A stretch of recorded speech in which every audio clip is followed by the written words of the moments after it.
The Science of Getting Rich. Written by Wallace D. and originally published in 1910. Read by Randy Scott. This recording is a production of the Master Key Society, copyright 2021. This recording may contain antiquated language, expressions, and ideas. While worthy of study, the views and opinions contained within this book may not necessarily reflect those of Master Key Society nor its affiliates.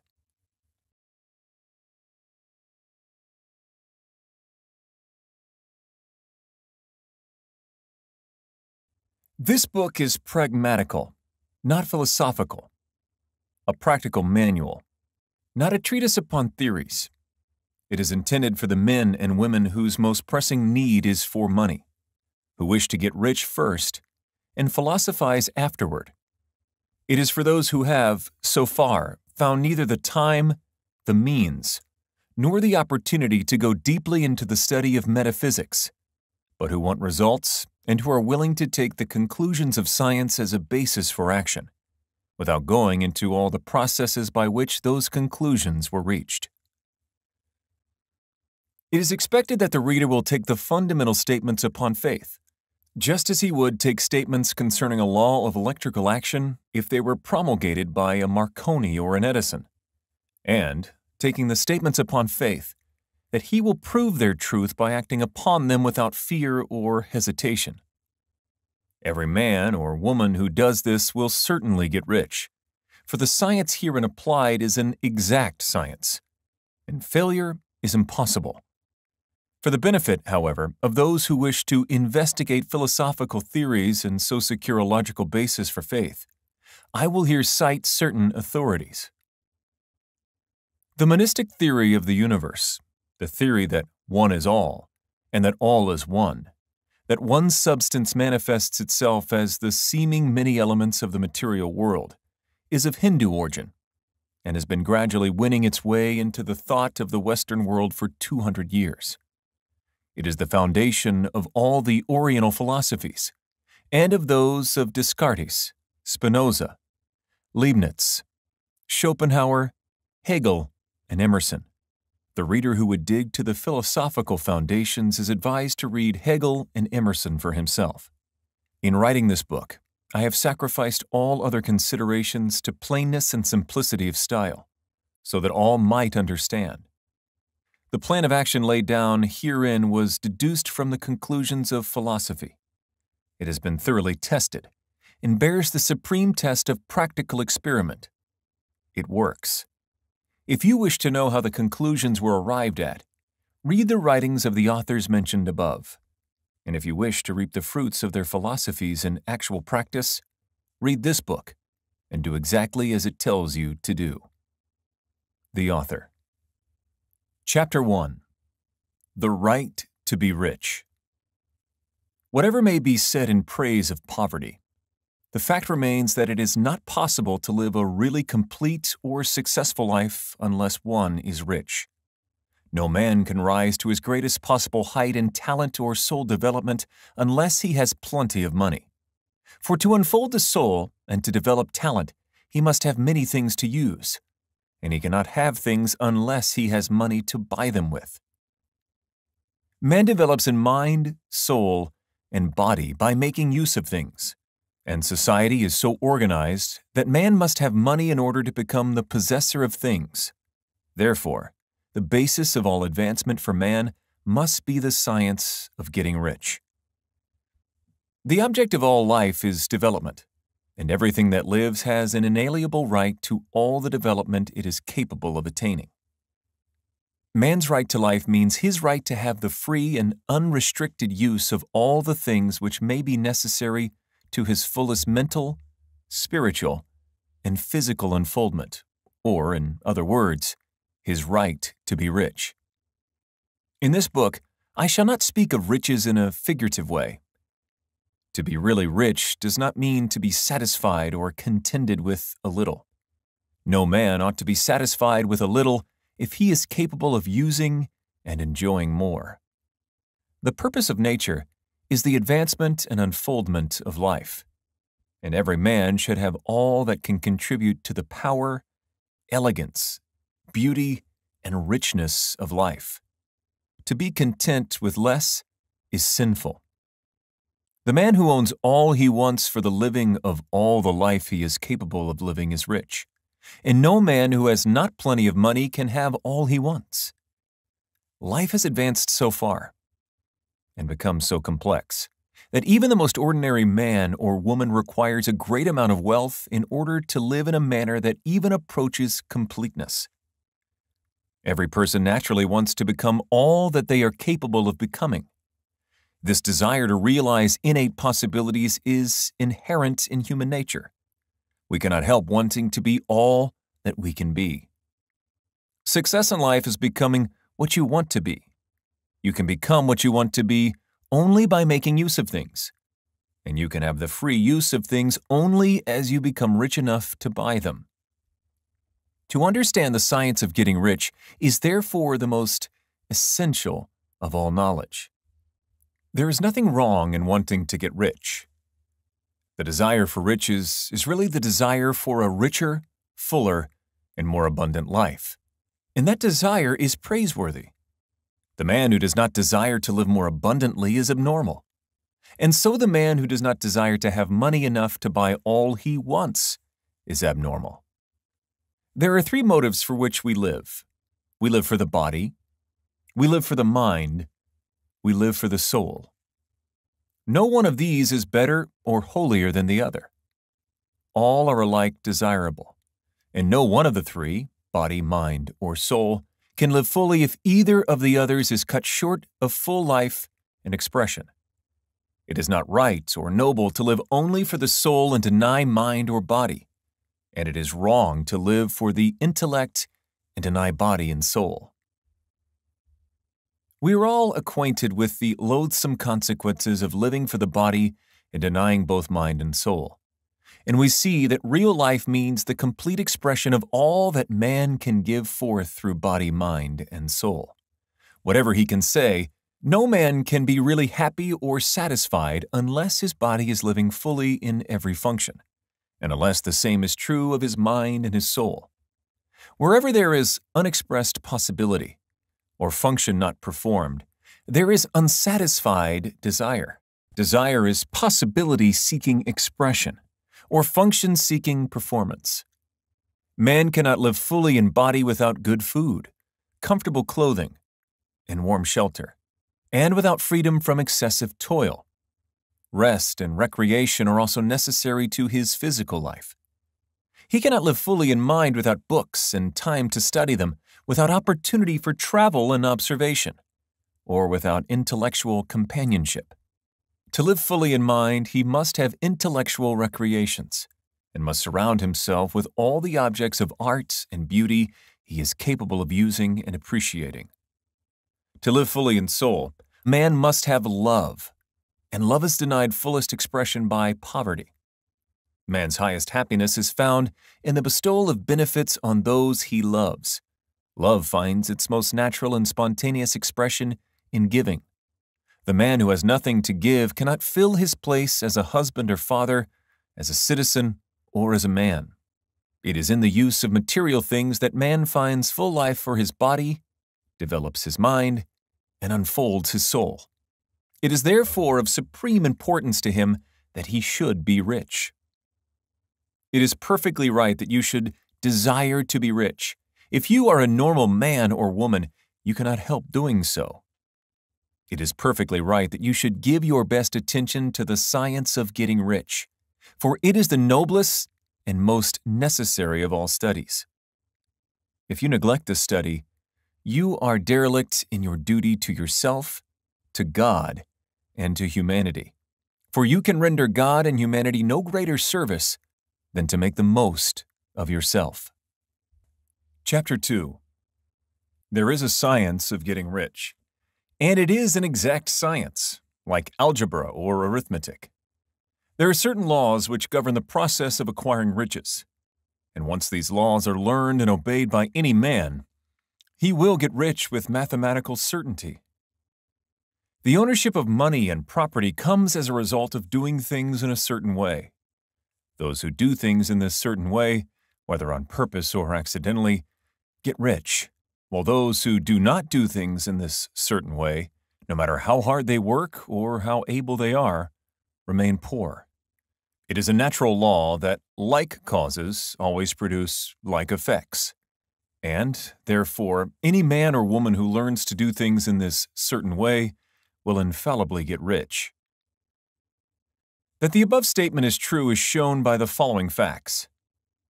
Getting rich is not a matter of environment, for if it were, all the people in certain neighborhoods would become wealthy. The people of one city would all be rich, while those of other towns would all be poor. Or the inhabitants of one state would roll in wealth, while those of an adjoining state would be in poverty. But everywhere we see rich and poor living side by side, in the same environment, and often engaged in the same vocations. When two people are in the same locality and in the same business, and one gets rich while the other remains poor, it shows that getting rich is not, primarily, a matter of environment. Some environments may be more favorable than others. But when two people in the same business are in the same neighborhood, and one gets rich while the other fails, it indicates that getting rich is the result of doing things in a certain way.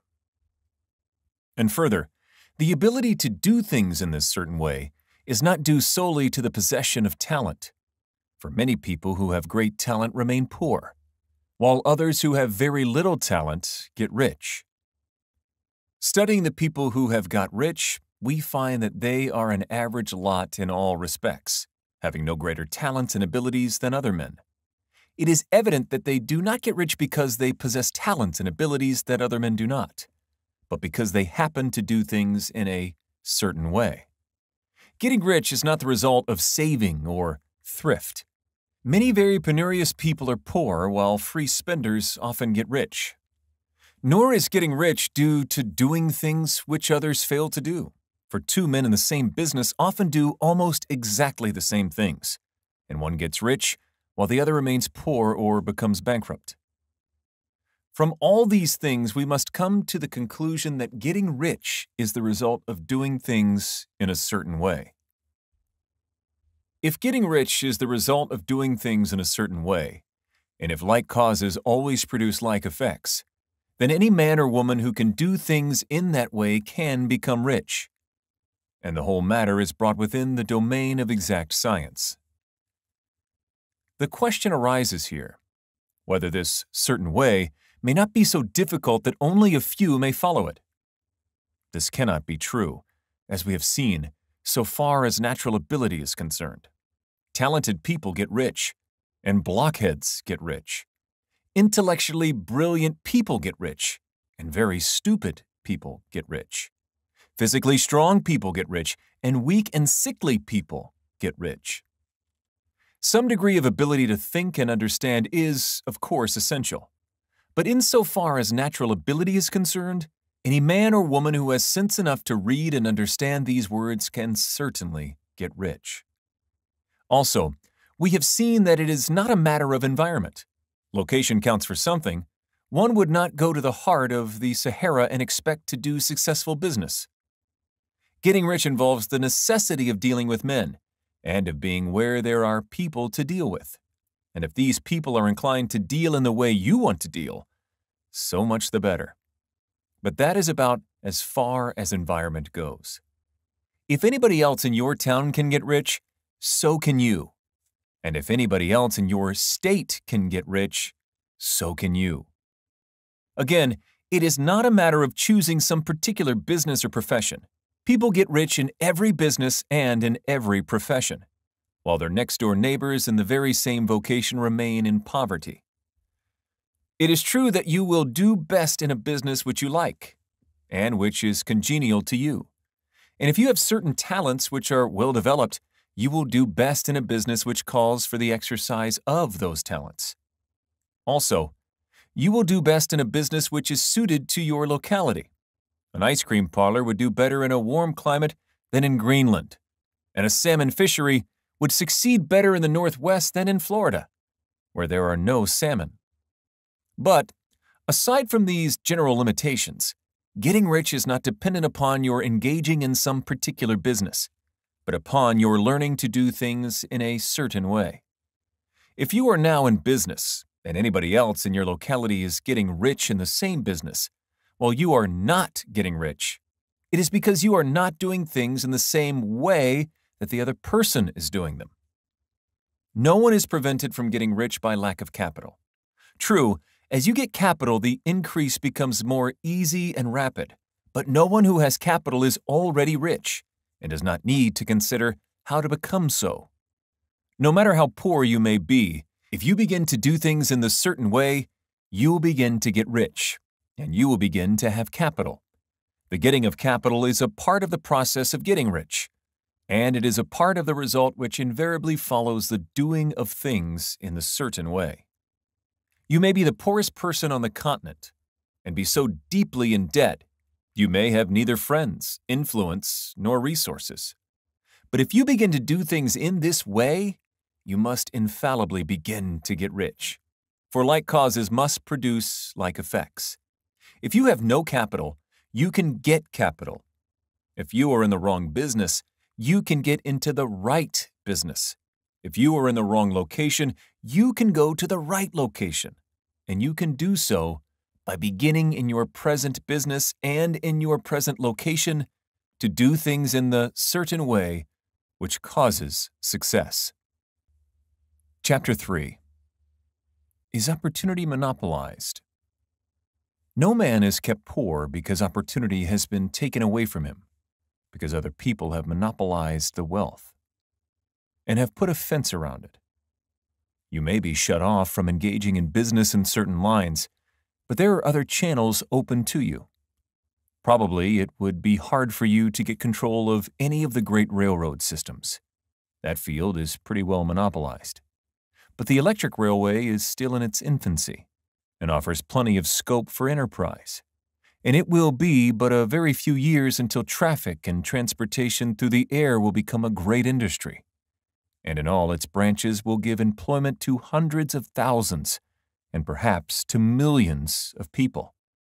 Why not turn your attention to the development of aerial transportation, instead of competing with J.J. Hill and others for a chance in the steam railway world? It is quite true that if you are a workman in the employ of the Steel Trust, you have very little chance of becoming the owner of the plant in which you work. But it is also true that if you will commence to act in a certain way, you can soon leave the employ of the Steel Trust.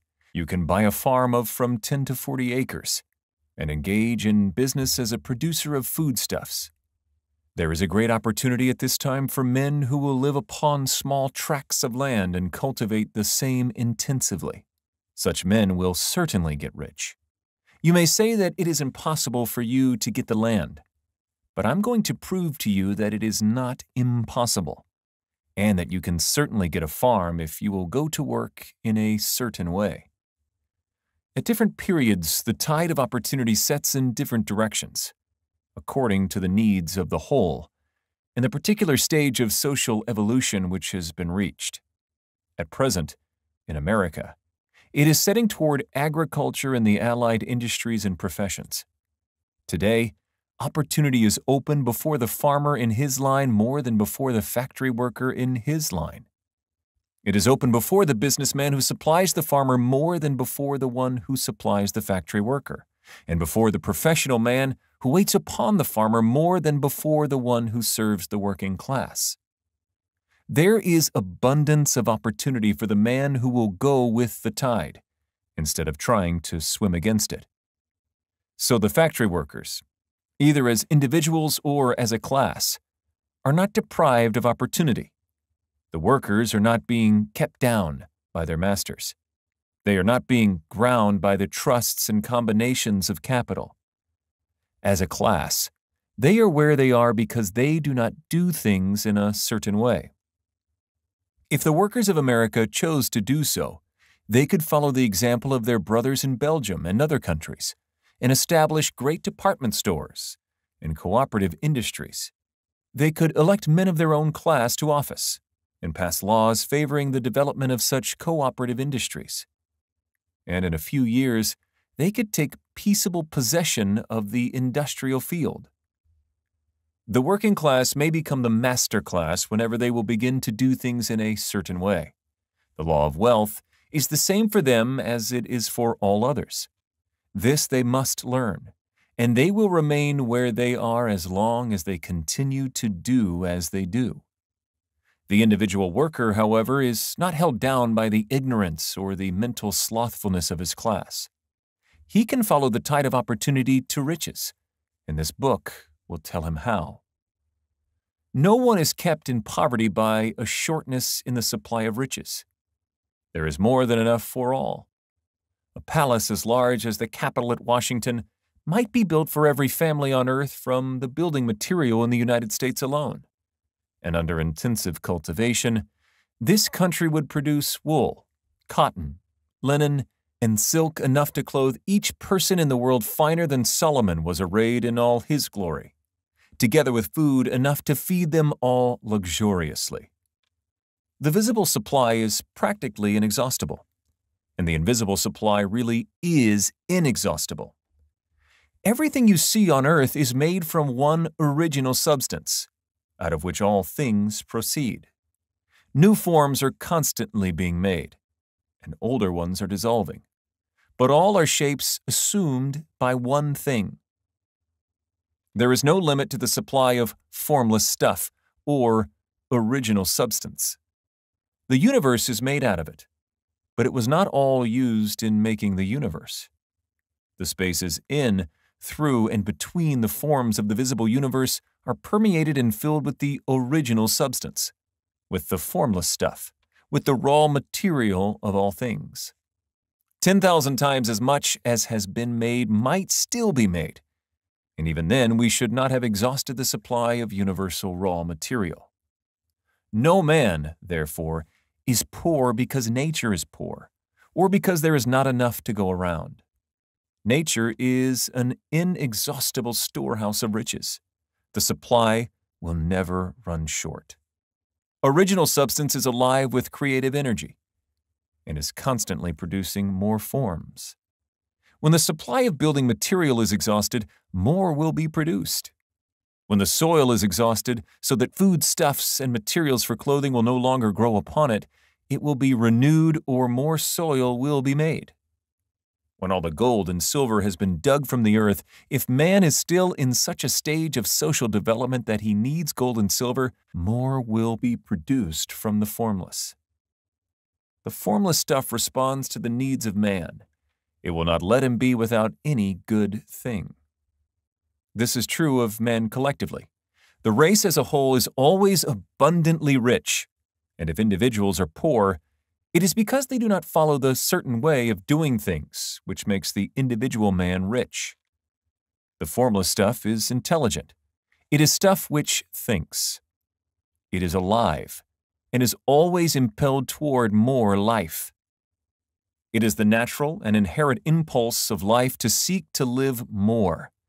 It is the nature of intelligence to enlarge itself, and of consciousness to seek to extend its boundaries and find fuller expression. The universe of forms has been made by formless living substance, throwing itself into form in order to express itself more fully. The universe is a great living presence, always moving inherently toward more life and fuller functioning. Nature is formed for the advancement of life. Its impelling motive is the increase of life. For this cause, everything which can possibly minister to life is bountifully provided. There can be no lack unless God is to contradict himself and nullify his own works. You are not kept poor by lack in the supply of riches. It is a fact which I shall demonstrate a little farther on that even the resources of the formless supply are at the command of the man or woman who will act and think in a certain way. Chapter 4. The first principle in the science of getting rich. Thought is the only power which can produce tangible riches from the formless substance. The stuff from which all things are made is a substance which thinks, and a thought of form in this substance produces the form. Original substance moves according to its thoughts. Every form and process you see in nature is the visible expression of a thought in original substance. As the formless stuff thinks of a form, it takes that form. As it thinks of a motion, it makes that motion. That is the way all things were created. We live in a thought world, which is part of a thought universe. The thought of a moving universe extended throughout formless substance, and the thinking stuff moving according to that thought, took the form of systems of planets and maintains that form. Thinking substance takes the form of its thought and moves according to the thought. Holding the idea of a circling system of suns and worlds, it takes the form of these bodies and moves them as it thinks. Thinking the form of a slow-growing oak tree, it moves accordingly and produces the tree. Those centuries may be required to do the work. In creating, the formless seems to move according to the lines of motion it has established. The thought of an oak tree does not cause the instant formation of a full-grown tree, but it does start in motion the forces which will produce the tree, along established lines of growth. Every thought of form, held in thinking substance, causes the creation of the form, but always, or at least generally, along lines of growth and action already established. The thought of a house of a certain construction, if it were impressed upon formless substance, might not cause the instant formation of the house, but it would cause the turning of creative energies already working in trade and commerce into such channels as to result in the speedy building of the house. And if there were no existing channels through which the creative energy could work, then the house would be formed directly from primal substance, without waiting for the slow processes of the organic and inorganic world. No thought of form can be impressed upon original substance without causing the creation of the form. Man is a thinking center and can originate thought. All the forms that man fashions with his hands must first exist in his thought. He cannot shape a thing until he has thought that thing. And so far, man has confined his efforts wholly to the work of his hands. He has applied manual labor to the world of forms, seeking to change or modify those already existing. He has never thought of trying to cause the creation of new forms by impressing his thoughts upon formless substance. When man has a thought form, he takes material from the forms of nature and makes an image of the form which is in his mind.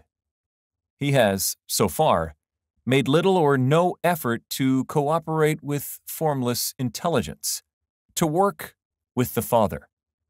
He has not dreamed that he can do what he seeth the Father doing. Man reshapes and modifies existing forms by manual labor. He has given no attention to the question whether he may not produce things from formless substance by communicating his thoughts to it. We propose to prove that he may do so, to prove that any man or woman may do so, and to show how. As our first step, we must lay down three fundamental propositions. First, we assert that there is one original formless stuff, or substance, from which all things are made. All the seemingly many elements are but different presentations of one element. All the many forms found in organic and inorganic nature are but different shapes, made from the same stuff. And this stuff is thinking stuff. A thought held in it produces the form of the thought. Thought, in thinking substance, produces shapes. Man is a thinking center, capable of original thought. If man can communicate his thought to original thinking substance, he can cause the creation, or formation, of the thing he thinks about. To summarize this, there is a thinking stuff from which all things are made, and which, in its original state, permeates, penetrates, and fills the inner spaces of the universe. A thought, in this substance, produces the thing that is imaged by the thought. Man can form things in his thought and, by impressing his thought upon formless substance, can cause the thing he thinks about to be created. It may be asked if I can prove these statements, and without going into details, I answer that I can do so both by logic and experience. Reasoning back from the phenomena of form and thought, I come to one original thinking substance, and reasoning forward from this thinking substance, I come to man's power to cause the formation of the thing he thinks about. And by experiment, I find the reasoning true, and this is my strongest proof. If one man who reads this book gets rich by doing what it tells him to do, that is evidence in support of my claim. But if every man who does what it tells him to do gets rich, that is positive proof until someone goes through the process and fails. The theory is true until the process fails, and this process will not fail, for every man who does exactly what this book tells him to do will get rich.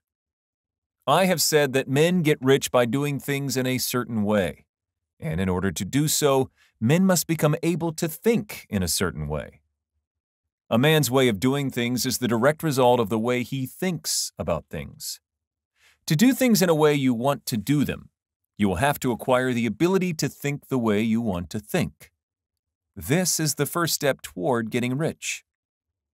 To think what you want to think is to think truth, regardless of appearances.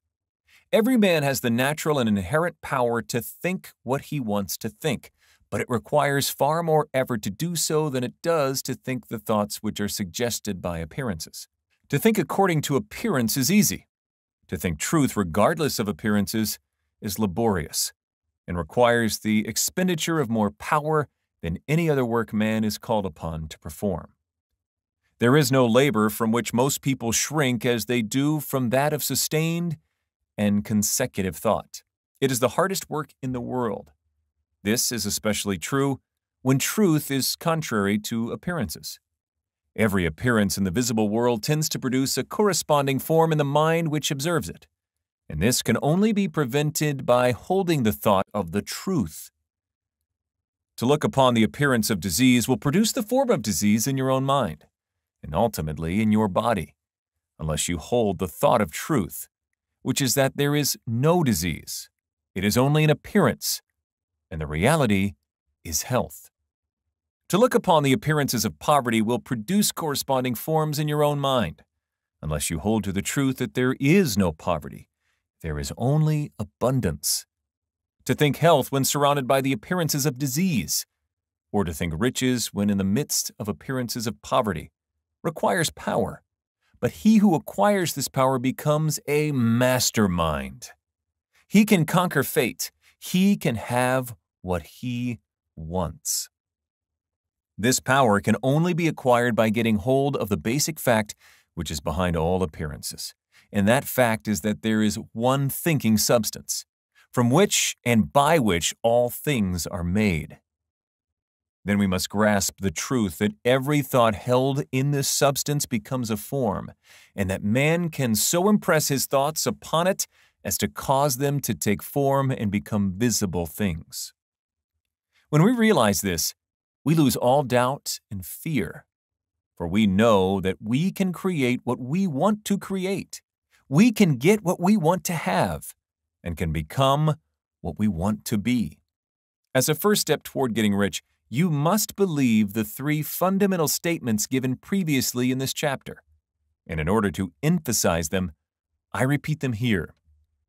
There is a thinking stuff from which all things are made, and which, in its original state, permeates, penetrates, and fills the inner spaces of the universe.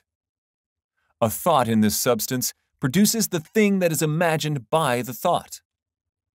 Man can form things in his thought, and by impressing his thought upon formless substance, can cause the thing he thinks about to be created.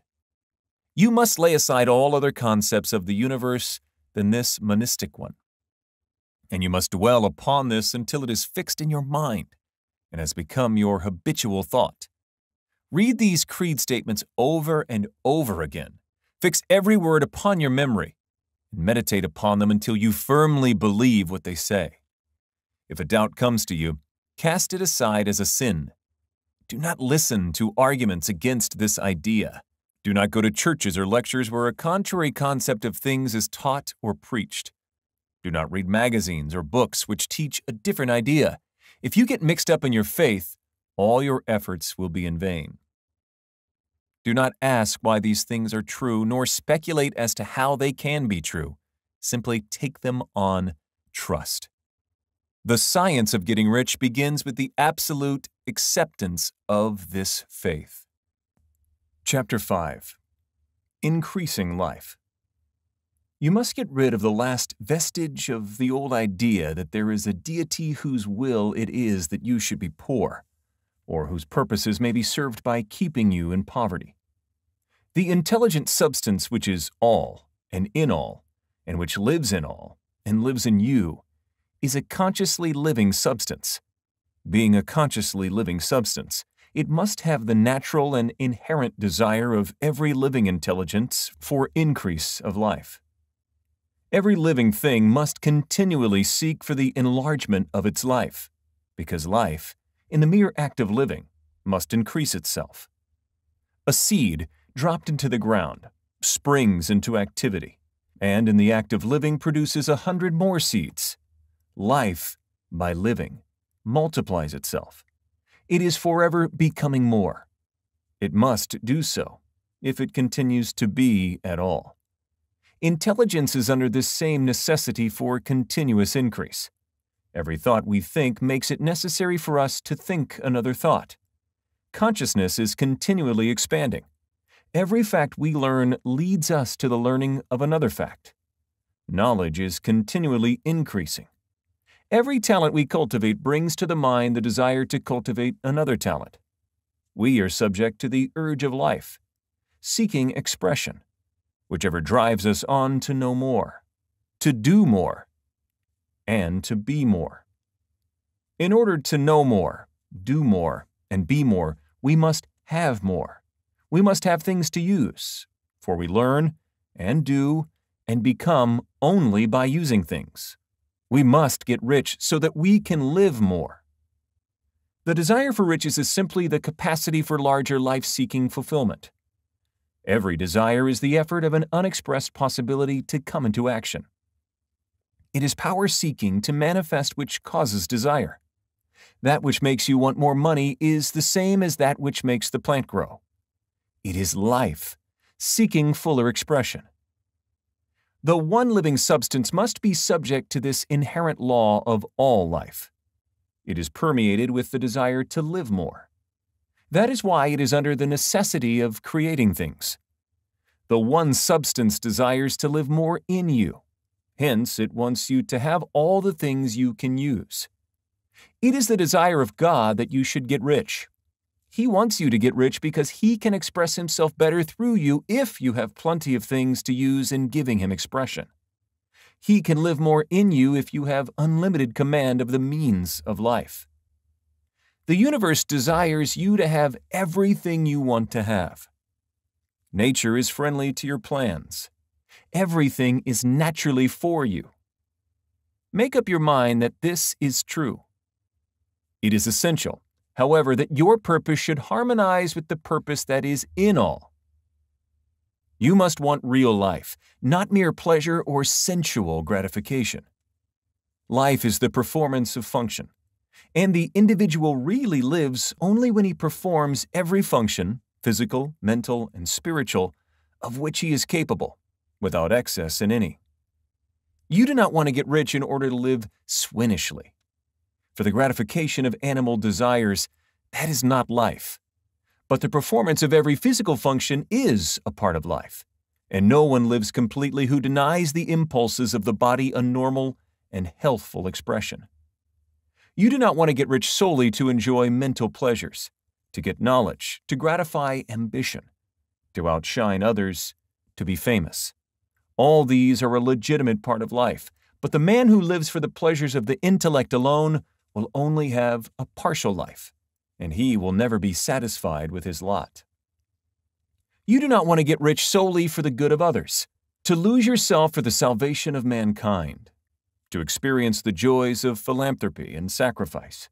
The joys of the soul are only a part of life, and they are no better or nobler than any other part.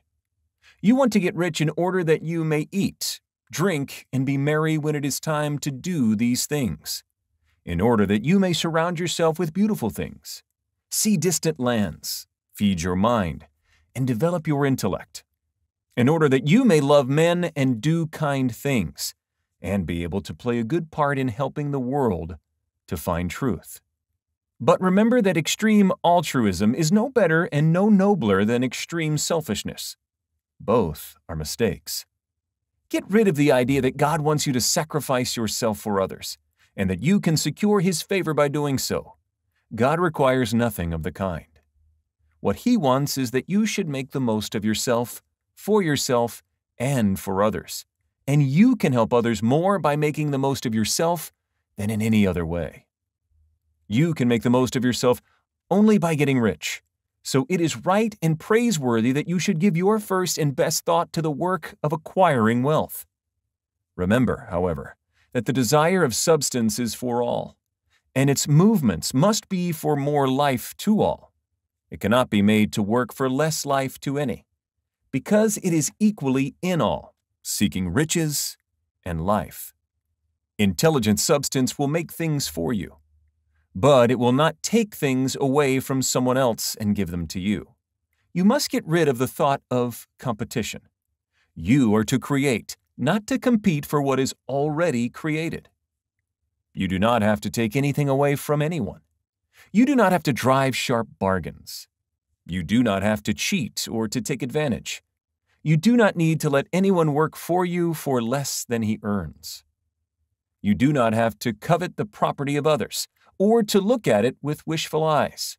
No man has anything of which you cannot have the like, and that without taking what he has away from him. You are to become a creator, not a competitor. You are going to get what you want, but in such a way that when you get it, every other man will have more than he has now. I am aware that there are men who get a vast amount of money by proceeding in direct opposition to the statements in the paragraph above, and may add a word of explanation here. Men of the plutocratic type who become very rich do sometimes purely by their extraordinary ability on the plane of competition, and sometimes they unconsciously relate themselves to substance in its great purposes and movements for the general racial upbuilding through industrial evolution. Rockefeller, Carnegie, Morgan, et al. Have been the unconscious agents of the supreme and the necessary work of systematizing and organizing productive industry. And in the end, their work will contribute immensely toward increased life for all. Their day is nearly over. They have organized production and will soon be succeeded by the agents of the multitude, who will organize the machinery of distribution. The multimillionaires are like the monster reptiles of the prehistoric eras. They play a necessary part in the evolutionary process, but the same power which produced them will dispose of them. And it is well to bear in mind that they have never been really rich. A record of the private lives of most of this class will show that they have really been the most abject and wretched of the poor. Riches secured on the competitive plane are never satisfactory and permanent. They are yours today and another's tomorrow. Remember, if you are to become rich in a scientific and certain way, you must rise entirely out of the competitive thought. You must never think for a moment that the supply is limited. Just as soon as you begin to think that all the money is being cornered and controlled by bankers and others, and that you must exert yourself to get laws passed to stop this process, and so on, in that moment you drop into the competitive mind, and your power to cause creation is gone for the time being. And what is worse, you will probably arrest the creative movements you have already instituted. Know that there are countless millions of dollars worth of gold in the mountains of the earth, not yet brought to light. And know that if there were not, more would be created from thinking substance to supply your needs. Know that the money you need will come, even if it is necessary for 1,000 men to be led to the discovery of new gold mines tomorrow. Never look at the visible supply. Look always at the limitless riches in formless substance, and know that they are coming to you as fast as you can receive and use them. Nobody, by cornering the visible supply, can prevent you from getting what is yours. So never allow yourself to think for an instant that all the best building spots will be taken before you get ready to build your house, unless you hurry. Never worry about the trusts and combines, and get anxious for fear that they will soon come to own the whole earth. Never get afraid that you will lose what you want because some other person beats you to it. That cannot possibly happen. You are not seeking anything that is possessed by anybody else. You are causing what you want to be created from formless substance, and the supply is without limits. Stick to the formulated statement. There is a thinking stuff from which all things are made, and which, in its original state, permeates, penetrates, and fills the interspaces of the universe.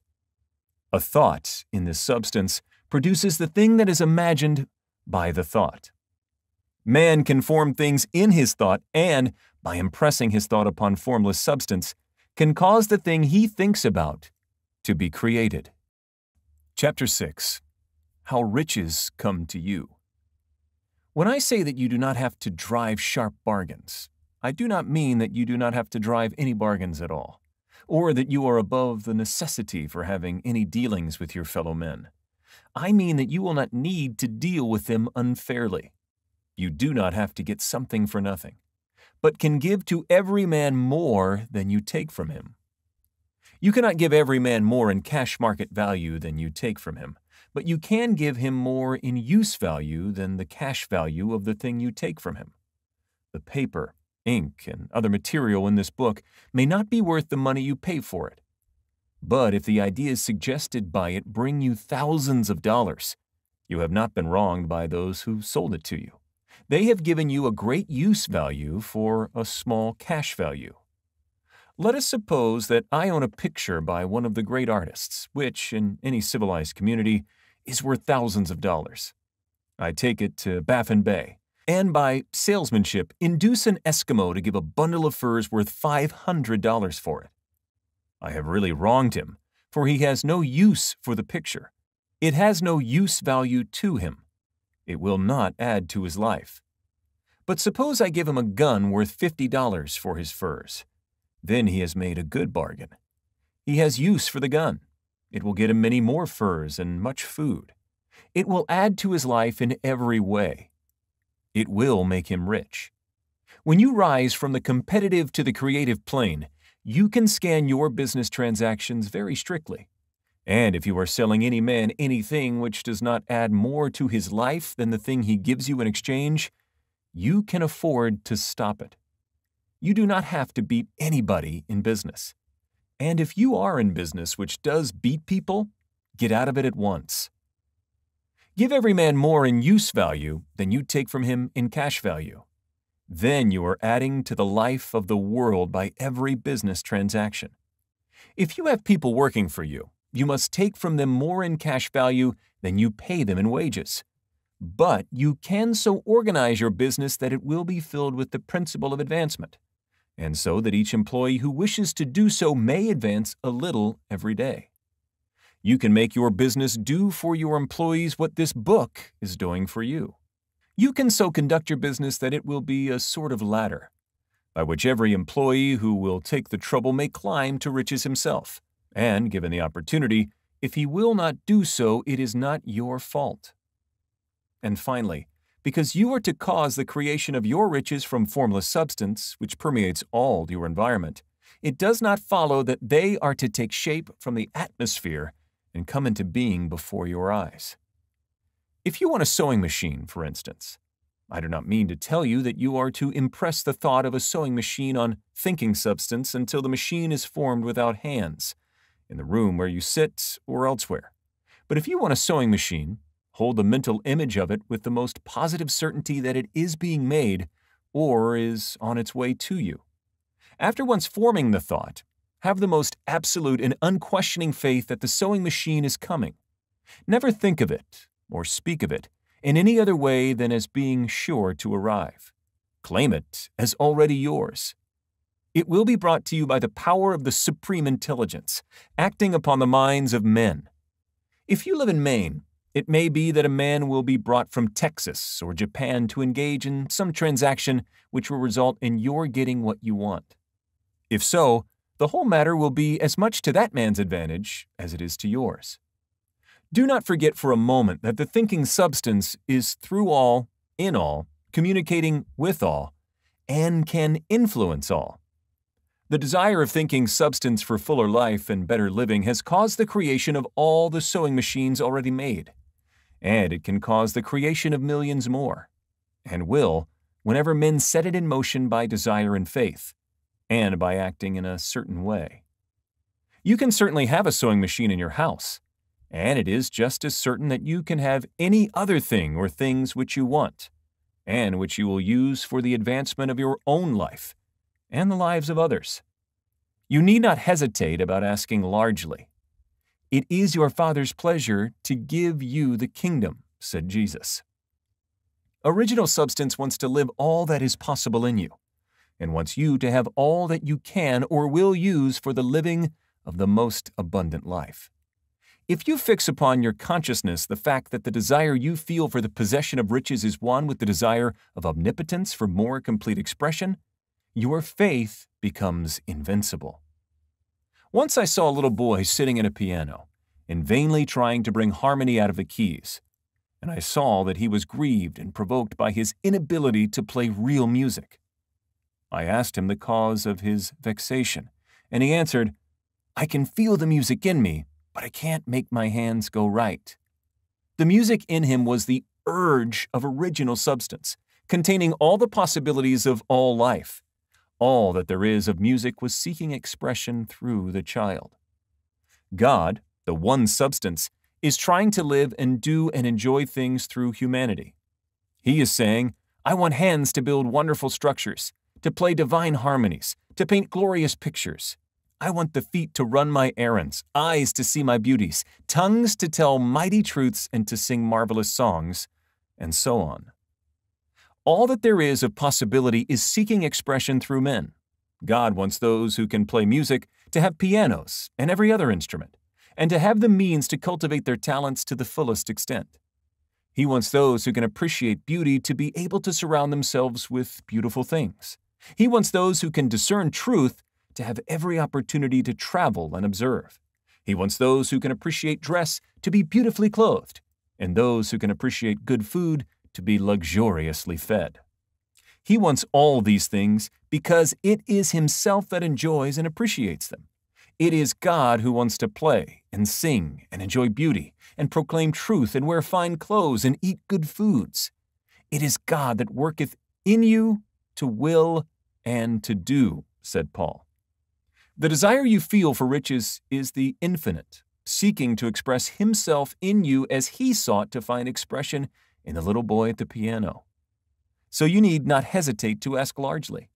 Your part is to focalize and express the desires of God. This is a difficult point with most people. They retain something of the old idea that poverty and self-sacrifice are pleasing to God. They look upon poverty as a part of the plan, a necessity of nature. They have the idea that God has finished His work and made all that He can make, and that the majority of men must stay poor because there is not enough to go around. They hold to so much of this erroneous thought that they feel ashamed to ask for wealth. They try not to want more than a very modest competence, just enough to make them fairly comfortable. I recall now the case of one student who was told that he must get in mind a clear picture of the things he desired, so that the creative thought of them might be impressed on formless substance. He was a very poor man, living in a rented house, and having only what he earned from day to day. And he could not grasp the fact that all wealth was his. So, after thinking the matter over, he decided that he might reasonably ask for a new rug for the floor of his best room, and an anthracite coal stove to heat the house during the cold weather.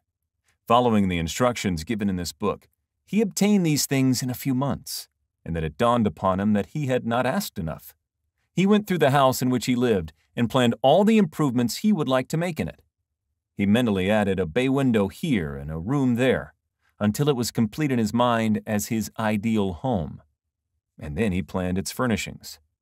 Holding the whole picture in his mind, he began living in the certain way and moving toward what he wanted. And he owns the house now and is rebuilding it after the form of his mental image. And now, with still larger faith, he is going on to get greater things. It has been unto him according to his faith, and it is so with you and with all of us. Chapter 7. Gratitude. The illustrations given in the last chapter will have conveyed to the reader the fact that the first step toward getting rich is to convey the idea of your wants to the formless substance. this is true, and you will see that in order to do so, it becomes necessary to relate yourself to the formless intelligence in a harmonious way. To secure this harmonious relation is a matter of such primary and vital importance that I shall give some space to its discussion here, and give you instructions which, if you follow them, will be certain to bring you into perfect unity of mind with God. The whole process of mental adjustment and atonement can be summed up in one word: gratitude. First, you believe that there is one intelligent substance, from which all things proceed. Second, you believe that this substance gives you everything you desire. And third, you relate yourself to it by a feeling of deep and profound gratitude. Many people who order their lives rightly in all other ways are kept in poverty by their lack of gratitude. Having received one gift from God, they cut the wires which connect them with Him by failing to make acknowledgement. It is easy to understand that the nearer we live to the source of wealth, the more wealth we shall receive. And it is easy also to understand that the soul that is always grateful lives in closer touch with God than the one which never looks to Him in thankful acknowledgement. The more gratefully we fix our minds on the Supreme when good things come to us, the more good things we will receive, and the more rapidly they will come. And the reason simply is that the mental attitude of gratitude draws the mind into closer touch with the source from which the blessings come. If it is a new thought to you that gratitude brings your whole mind into closer harmony with the creative energies of the universe, consider it well, and you will see that it is true. The good things you already have come to you along the line of obedience to certain laws. Gratitude will lead your mind out along the ways by which things come, and it will keep you in close harmony with creative thought and prevent you from falling into competitive thought. Gratitude alone can keep you looking toward the all and prevent you from falling into the error of thinking of the supply is limited, and to do that would be fatal to your hopes. There is a law of gratitude, and it is absolutely necessary that you should observe the law if you are to get the results you seek. The law of gratitude is the natural principle that action and reaction are always equal and in opposite directions. The grateful outreaching of your mind in thankful praise to the Supreme is a libertarian or expenditure of force. It cannot fail to reach that to which it addressed, and the reaction is an instantaneous movement towards you. Draw nigh unto God, and He will draw nigh unto you.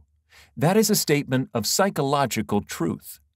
And if your gratitude is strong and constant, the reaction in formless substance will be strong and continuous.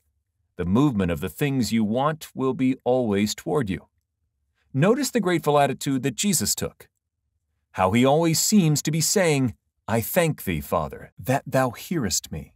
You cannot exercise much power without gratitude, for it is gratitude that keeps you connected with power.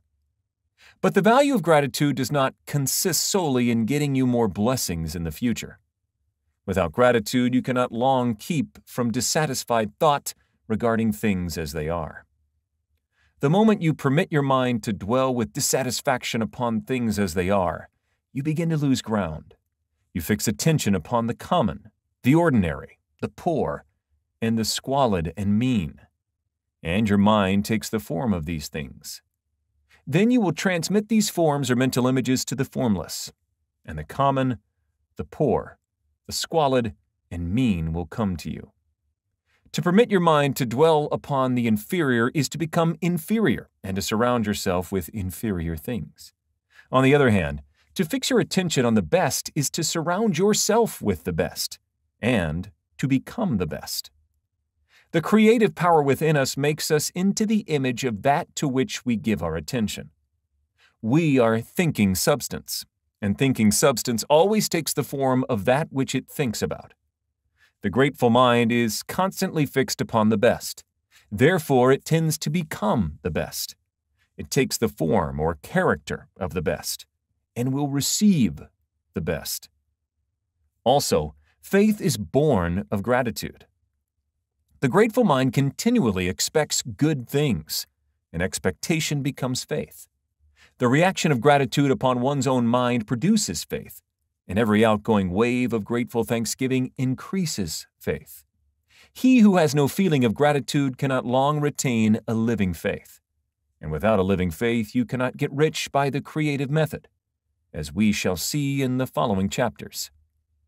It is necessary, then, to cultivate the habit of being grateful for every good thing that comes to you, and to give thanks continuously.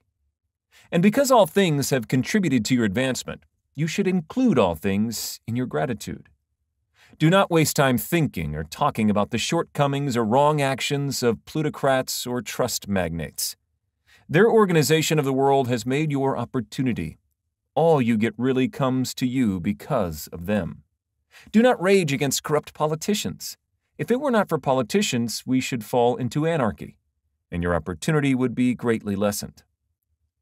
God has worked a long time and very patiently to bring us up to where we are in industry and government, and He is going right on with His work. There is not the least doubt that He will do away with plutocrats, trust magnates, captains of industry, and politicians as soon as they can be spared. But in the meantime, behold that they are all very good. Remember that they are all helping to arrange the lines of transmission along which your riches will come to you, and be grateful to them all. This will bring you into harmonious relations with the good in everything, and the good in everything will move toward you. Chapter 8. Thinking in the Certain Way.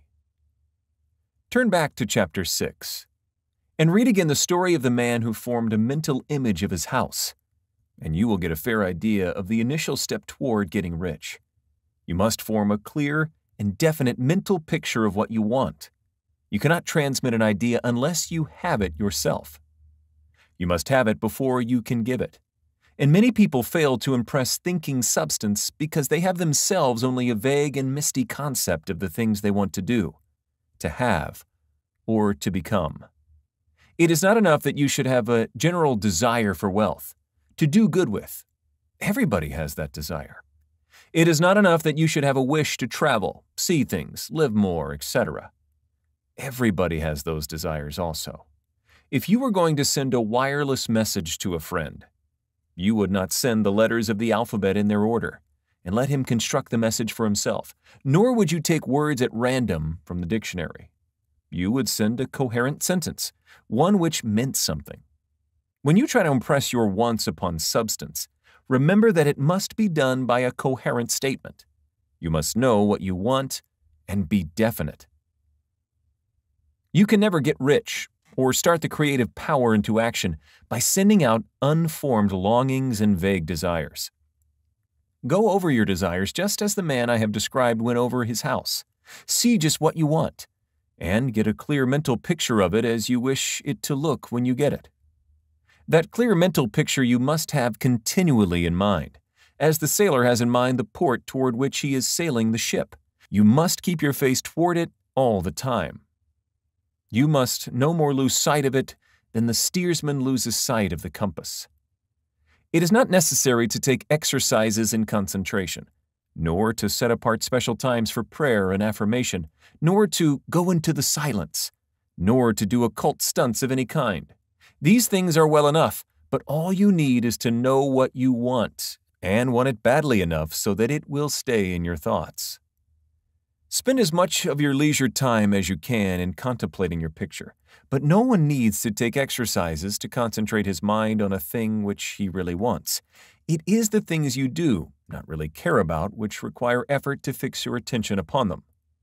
And unless you really want to get rich, so that the desire is strong enough to hold your thoughts directed to the purpose as the magnetic pole holds the needle of the compass, it will hardly be worthwhile for you to try to carry out the instructions given in this book.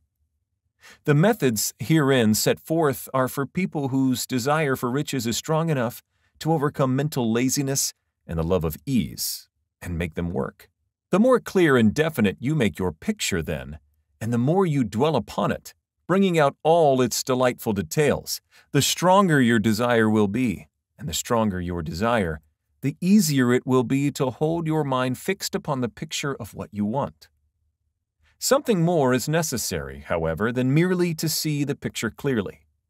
If that is all you do, you are only a dreamer. and will have little or no power for accomplishment. Behind your clear vision must be the purpose to realize it, to bring it out in tangible expression. And behind this purpose must be an invincible and unwavering faith that the thing is already yours, that it is at hand, and you have only to take possession of it.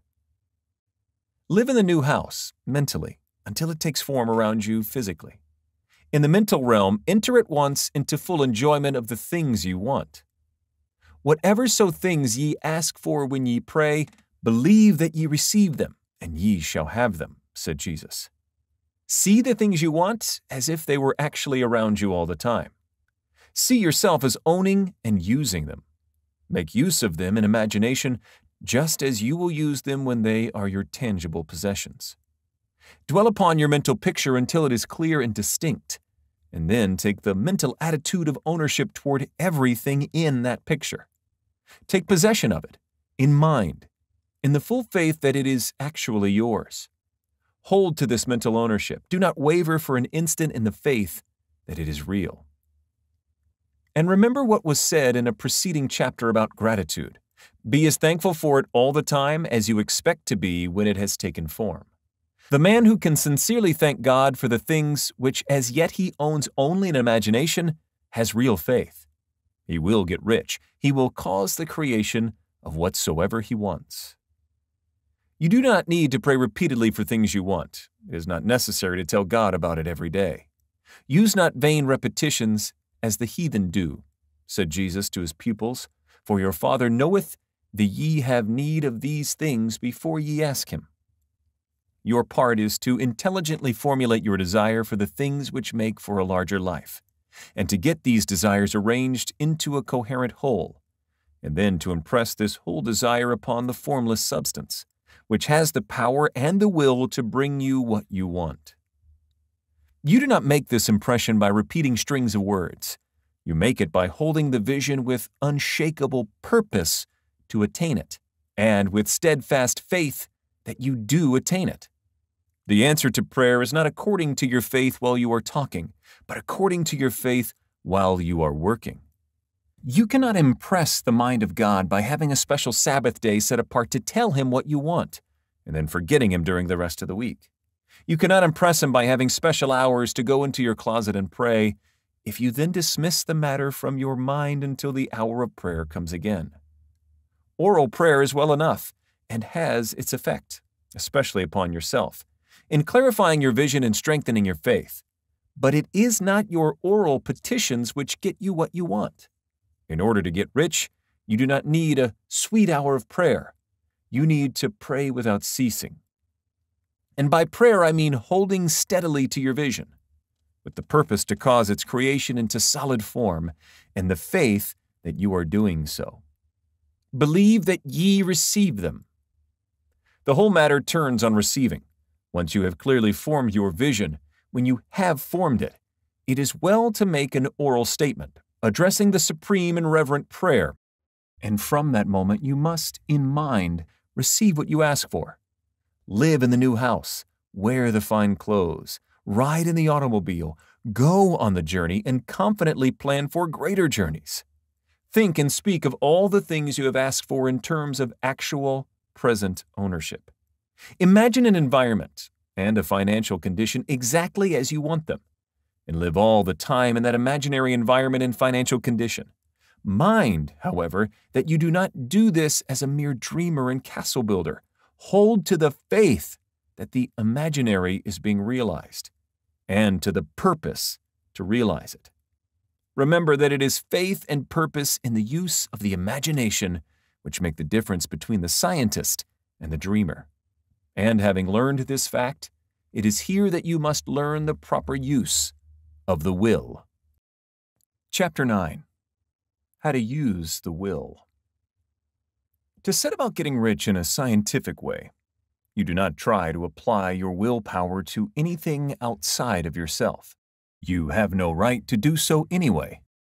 It is wrong to apply your will to other men and women in order to get them to do what you wish done. It is as flagrantly wrong to coerce people by mental power as it is to coerce them by physical power. If compelling people by physical force to do things for you reduces them to slavery, compelling them by mental means accomplishes exactly the same thing. The only difference is in methods. If taking things from people by physical force is robbery, then taking things by mental force is robbery also. There is no difference in principle.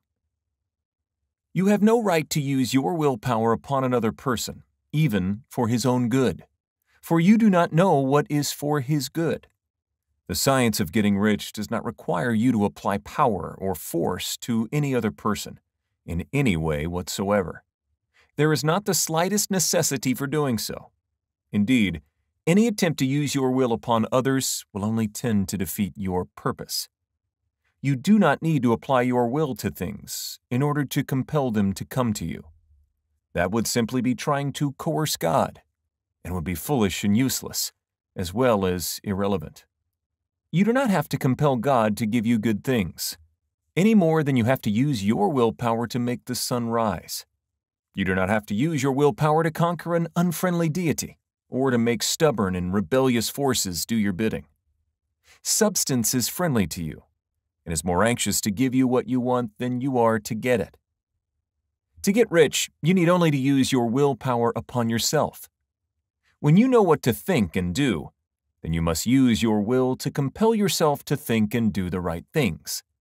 That is the legitimate use of the will in getting what you want, to use it in holding yourself to the right course. Use your willpower to keep yourself thinking and acting in a certain way. Do not try to project your will or your thoughts or your mind out into space to act on things or people. Keep your mind at home. It can accomplish more there than elsewhere. Use your mind to form a mental image of what you want and to hold that vision with faith and purpose. And use your will to keep your mind working in the right way. The more steady and continuous your faith and purpose, the more rapidly you will get rich, because you will make only positive impressions upon substance, and you will not neutralize or offset them by negative impressions. The picture of your desires, held with faith and purpose, is taken up by the formless and permeates it to great distances, throughout the universe, for all I know. As this impression spreads, all things are set moving toward its realization. Every living thing, every inanimate thing, and the things yet uncreated are stirred toward bringing into being that which you want. All force begins to be exerted in that direction. All things begin to move toward you. The minds of people, everywhere, are influenced toward doing the things necessary to the fulfilling of your desires, and they work for you unconsciously. But you can check all this by starting a negative impression in the formless substance. Doubt or unbelief is as certain to start a movement away from you as faith and purpose are to start one toward you. It is by not understanding this that most people who try to make use of mental science in getting rich make their failure. Every hour and moment you spend in giving heed to doubts and fears, every hour you spend in worry, every hour in which your soul is possessed by unbelief, sets a current away from you in the whole domain of intelligent substance. All the promises are unto them that believe, and unto them only. Notice how insistent Jesus was upon this point of belief, and now you know the reason why. Since belief is all-important, it behooves you to guard your thoughts, as your beliefs will be shaped to a very great extent by the things you observe and think about. It is important that you should command your attention. And here the will comes into use, for it is by your will that you determine upon what things your attention shall be fixed. If you want to become rich, you must not make a study of poverty. Things are not brought into being by thinking about their opposites. Health is never to be attained by studying disease and thinking about disease. Righteousness is not to be promoted by studying sin and thinking about sin. And no one ever got rich by studying poverty and thinking about poverty. Medicine as a science of disease has increased disease. Religion as a science of sin has promoted sin. And economics as a study of poverty will fill the world with wretchedness and want. Do not talk about poverty. Do not investigate it or concern yourself with it. Never mind what its causes are. You have nothing to do with them. What concerns you is the cure. Do not spend your time in charitable work or charity movements. All charity only tends to perpetuate the wretchedness it aims to eradicate. I do not say that you should be hard-hearted or unkind and refuse to hear the cry of need, but you must not try to eradicate poverty in any of the conventional ways. Put poverty behind you, and put all that pertains to it behind you, and make good. Get rich. That is the best way you can help the poor. And you cannot hold the mental image which is to make you rich if you fill your mind with pictures of poverty. Do not read books or papers which give circumstantial accounts of the wretchedness of the tenement dwellers, of the horrors of child labor, and so on. Do not read anything which fills your mind with gloomy images of want and suffering. You cannot help the poor in the least by knowing about these things, and the widespread knowledge of them does not tend at all to do away with poverty. What tends to do away with poverty is not the getting of pictures of poverty into your mind, but getting pictures of wealth into the minds of the poor. You are not deserting the poor in their misery when you refuse to allow your mind to be filled with pictures of that misery. Poverty can be done away with, not by increasing the number of well-to-do people who think about poverty, but by increasing the number of poor people who purpose with faith to get rich. The poor do not need charity, they need inspiration. Charity only sends them a loaf of bread to keep them alive in their wretchedness, or gives them an entertainment to make them forget an hour or two, but inspiration will cause them to rise out of their misery. If you want to help the poor, demonstrate to them that they can become rich. Prove it by getting rich yourself. The only way in which poverty will ever be banished from this world is by getting a large and constantly increasing number of people to practice the teachings of this book. People must be taught to become rich by creation, not competition. Every man who becomes rich by competition throws down behind him the ladder by which he rises and keeps others down. But every man who gets rich by creation opens a way for thousands to follow him and inspires them to do so. You are not showing hardness of heart or an unfeeling disposition when you refuse to pity poverty, see poverty, read about poverty, or think or talk about it, or to listen to those who do talk about it. Use your willpower to keep your mind off the subject of poverty, and to keep it fixed with faith and purpose on the vision of what you want. Chapter 10. Further use of the will. You cannot retain a true and clear vision of wealth if you are constantly turning your attention to opposing pictures, whether they be external or imaginary. Do not tell of your past troubles of a financial nature. If you have had them, do not think of them at all. Do not tell of the poverty of your parents or the hardships of your early life.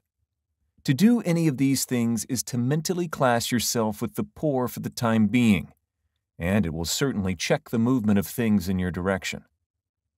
Let the dead bury their dead, as Jesus said. Put poverty and all things that pertain to poverty completely behind you.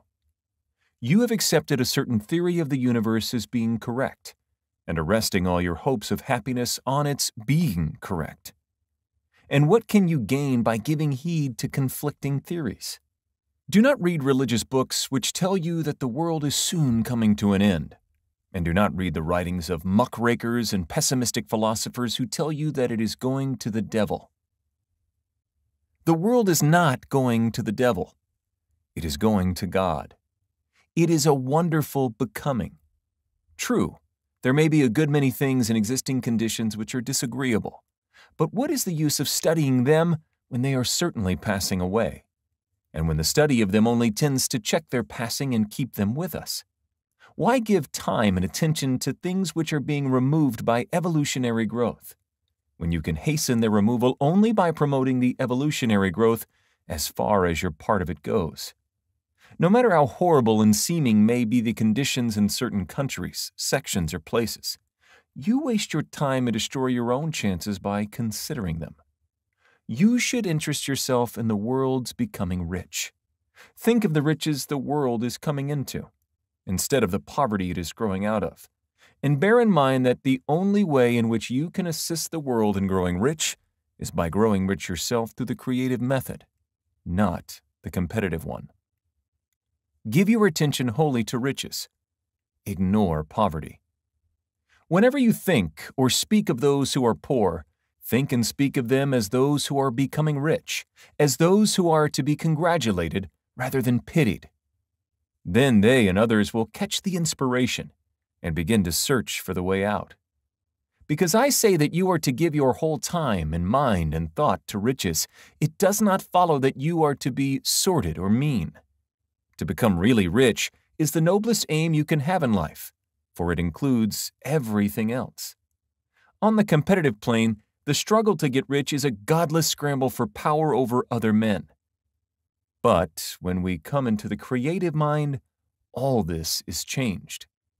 All that is possibly in the way of greatness and soul unfoldment of service and lofty endeavor comes by way of getting rich. All is made possible by the use of things. If you lack for physical health, you will find that the attainment of it is conditional on your getting rich. Only those who are emancipated from financial worry and who have the means to live a carefree existence and follow hygienic practices can have and retain health. Moral and spiritual greatness is possible only to those who are above the competitive battle for existence, and only those who are becoming rich on the plane of creative thought are free from the degrading influences of competition. If your heart is set on domestic happiness, remember that love flourishes best where there is refinement, a high level of thought, and freedom from corrupting influences. And these are to be found only where riches are attained by the existence of creative thought, without strife or rivalry. You can aim at nothing so great or noble, I repeat, as to become rich, and you must fix your attention upon your mental picture of riches, to the exclusion of all that may tend to dim or obscure the vision. You must learn to see the underlying truth in all things.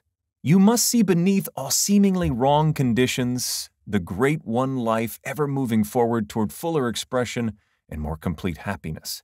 It is the truth that there is no such thing as poverty, that there is only wealth. Some people remain in poverty because they are ignorant of the fact that there is wealth for them, and these can be best taught by showing them the way to affluence in your own person and practice. Others are poor because, while they feel that there is a way out, they are too intellectually indolent to put forth the mental effort necessary to find that way and travel it. And for those, the very best thing you can do is to arouse their desire by showing them the happiness that comes from being rightly rich. Others still are poor because, while they have some notion of science, they have become so swamped and lost in the maze of metaphysical and occult theories that they do not know which road to take. They try a mixture of many systems and fail in all. For these, again, the very best thing to do is to show the right way in your own person and practice. An ounce of doing things is worth a pound of theorizing. The very best thing you can do for the whole world is to make the most of yourself. You can serve God and man in no more effective way than by getting rich.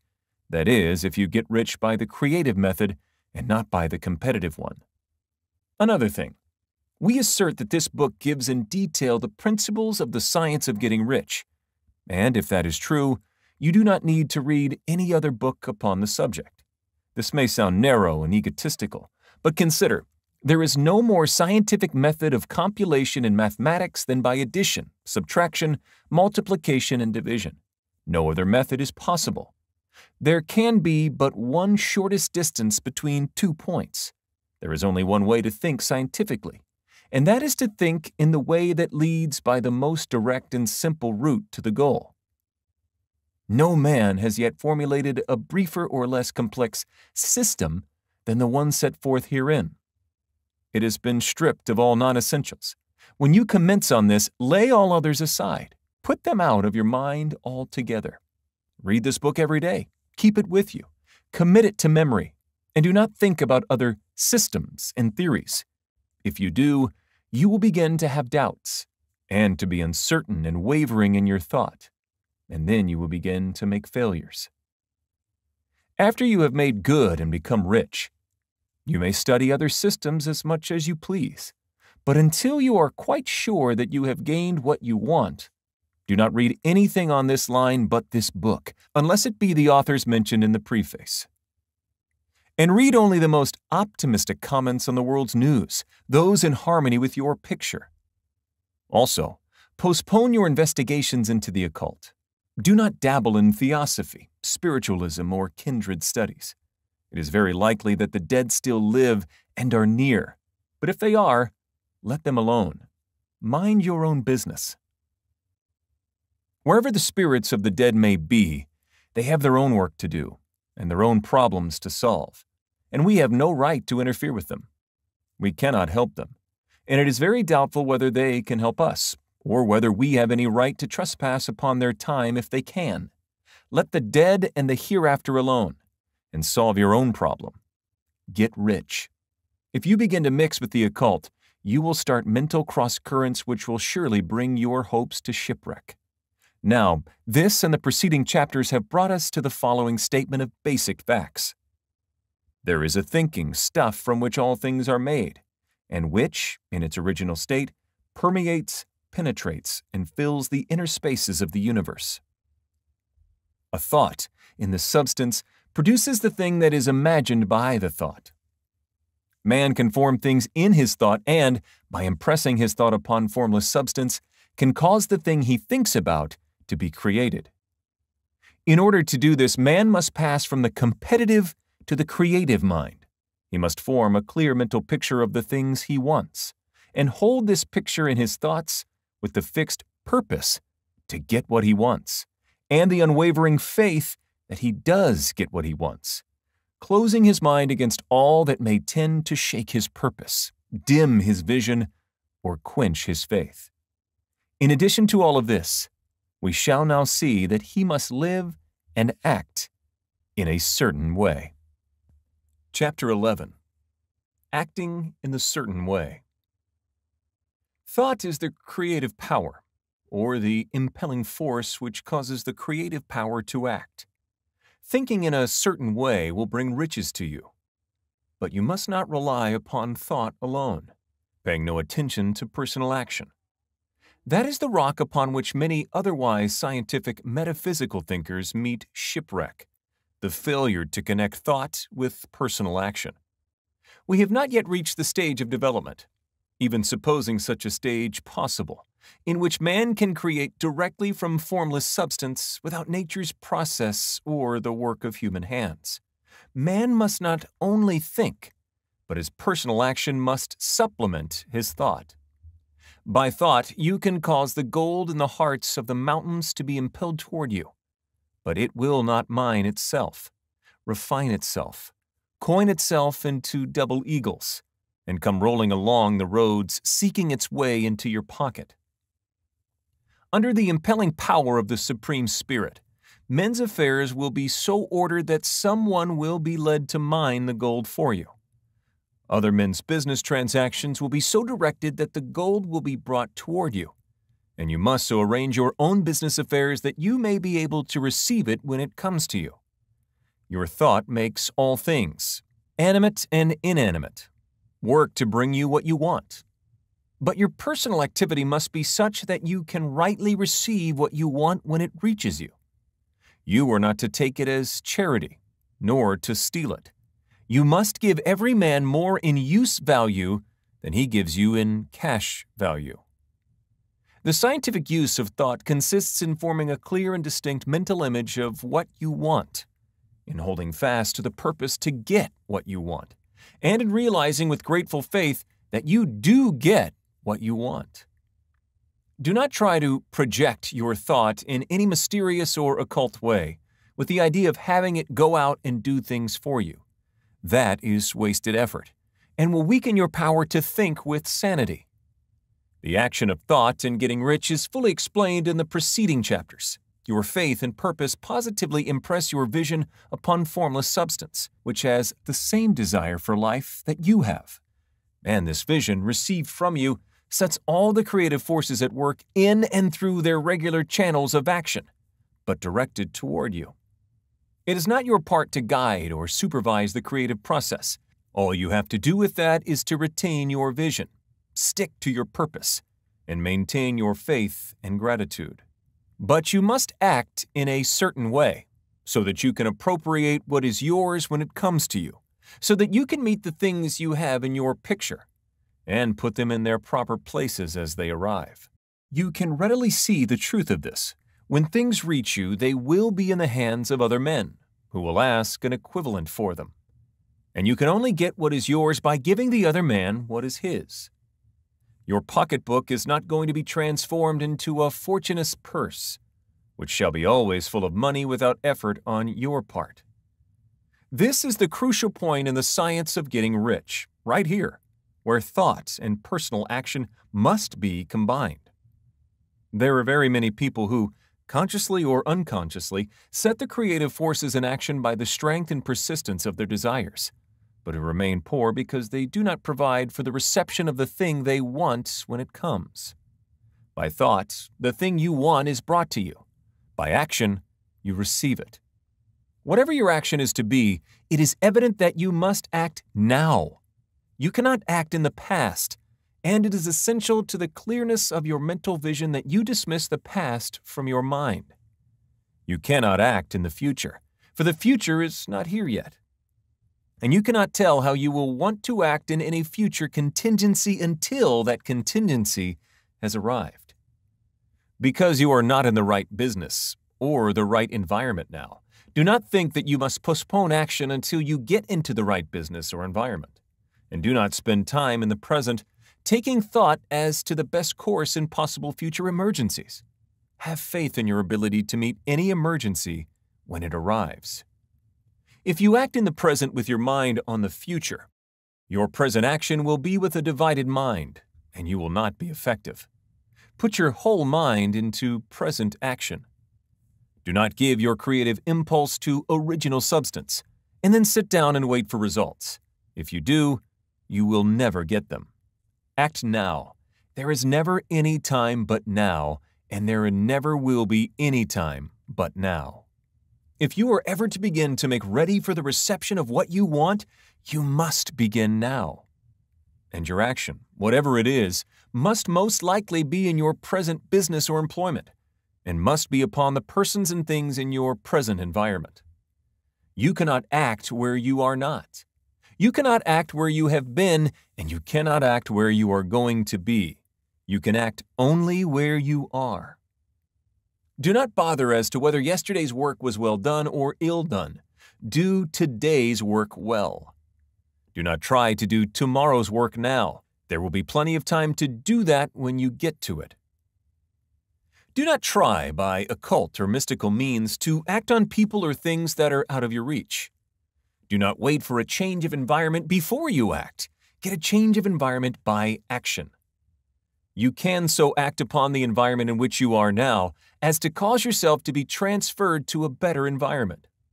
Hold with faith and purpose the vision of yourself in the better environment, but act upon your present environment with all your heart, and with all your strength, and with all your mind. Do not spend any time in daydreaming or castle building. Hold to the one vision of what you want and act now. Do not cast about seeking some new thing to do or some strange, unusual, or remarkable action to perform as a first step toward getting rich. It is probable that your actions, at least for some time to come, will be those you have been performing for some time past. But you are to begin now to perform these actions in the certain way, which will surely make you rich. If you are engaged in some business and feel that it is not the right one for you, do not wait until you get into the right business before you begin to act. Do not feel discouraged or sit down and lament because you are misplaced. No man was ever so misplaced but that he could not find the right place. And no man ever became so involved in the wrong business but that he could get into the right business. Hold the vision of yourself in the right business, with the purpose to get into it, and the faith that you will get into it, and are getting into it. But act in your present business. Use your present business as the means of getting a better one, and use your present environment as the means of getting into a better one. Your vision of the right business, if held with faith and purpose, will cause the supreme to move the right business toward you. And your action, if performed in a certain way, will cause you to move toward the business.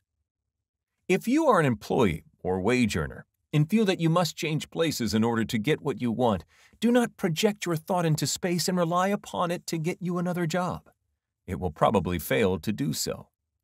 Hold the vision of yourself in the job you want, while you act with faith and purpose on the job you have, and you will certainly get the job you want. Your vision and faith will set the creative force in motion and bring it toward you, and your action will cause the forces in your own environment to move you toward the place you want. In closing this chapter, we will add another statement to our syllabus. There is a thinking stuff from which all things are made, and which, in its original state, permeates, penetrates, and fills the inner spaces of the universe. A thought, in this substance, produces the thing that is imaged by the thought.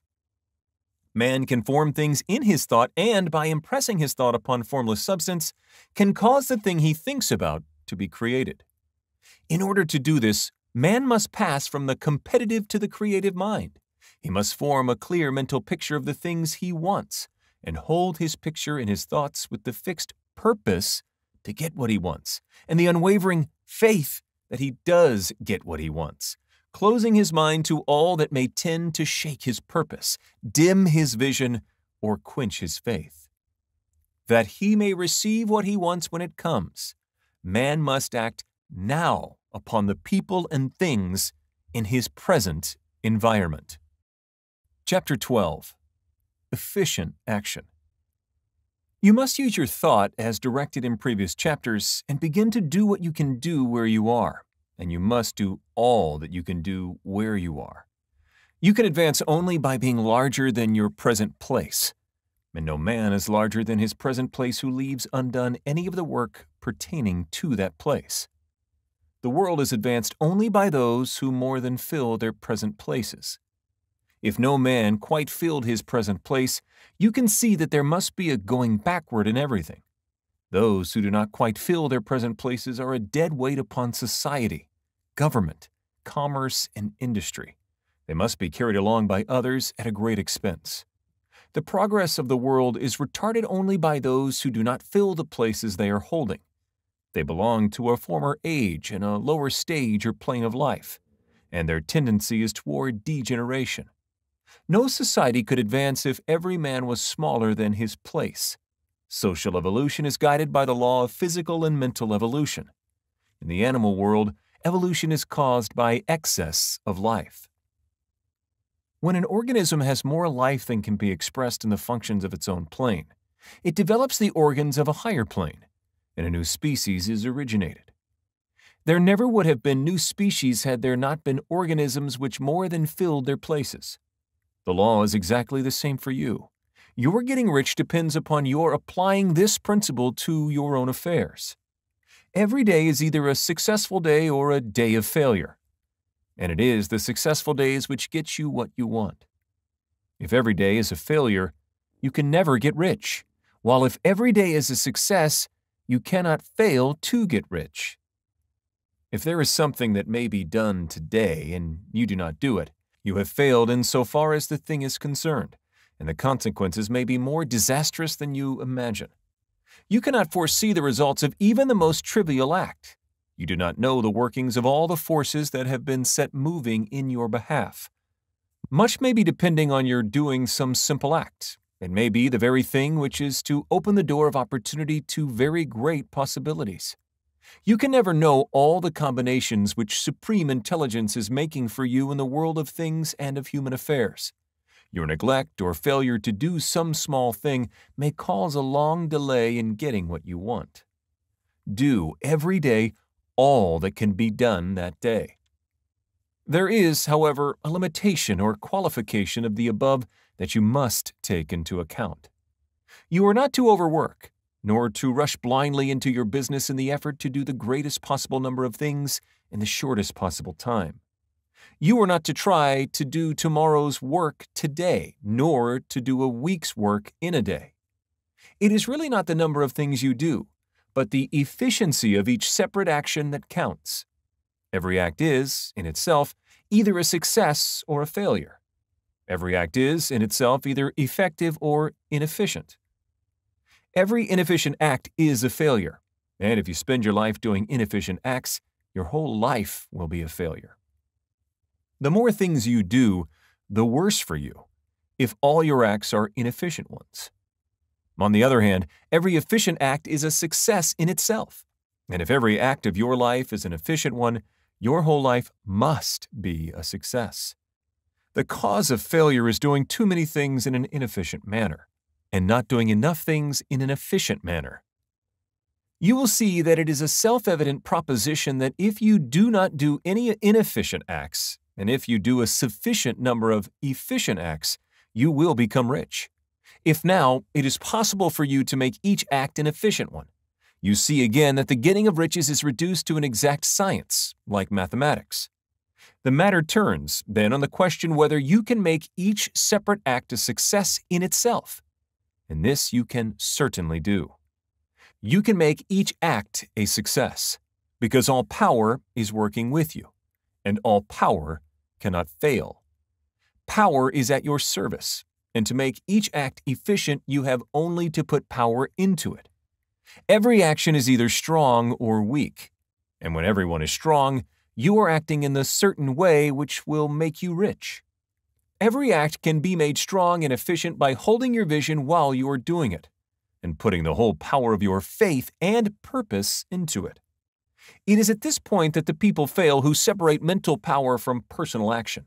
They use the power of mind in one place and at one time, and they act in another place and at another time. So their acts are not successful in themselves. Too many of them are inefficient. But if all power goes into every act, no matter how commonplace, every act will be a success in itself. And as in the nature of things, every success opens the way to other successes. Your progress toward what you want, and the progress of what you want toward you, will become increasingly rapid. Remember that successful action is cumulative in its results.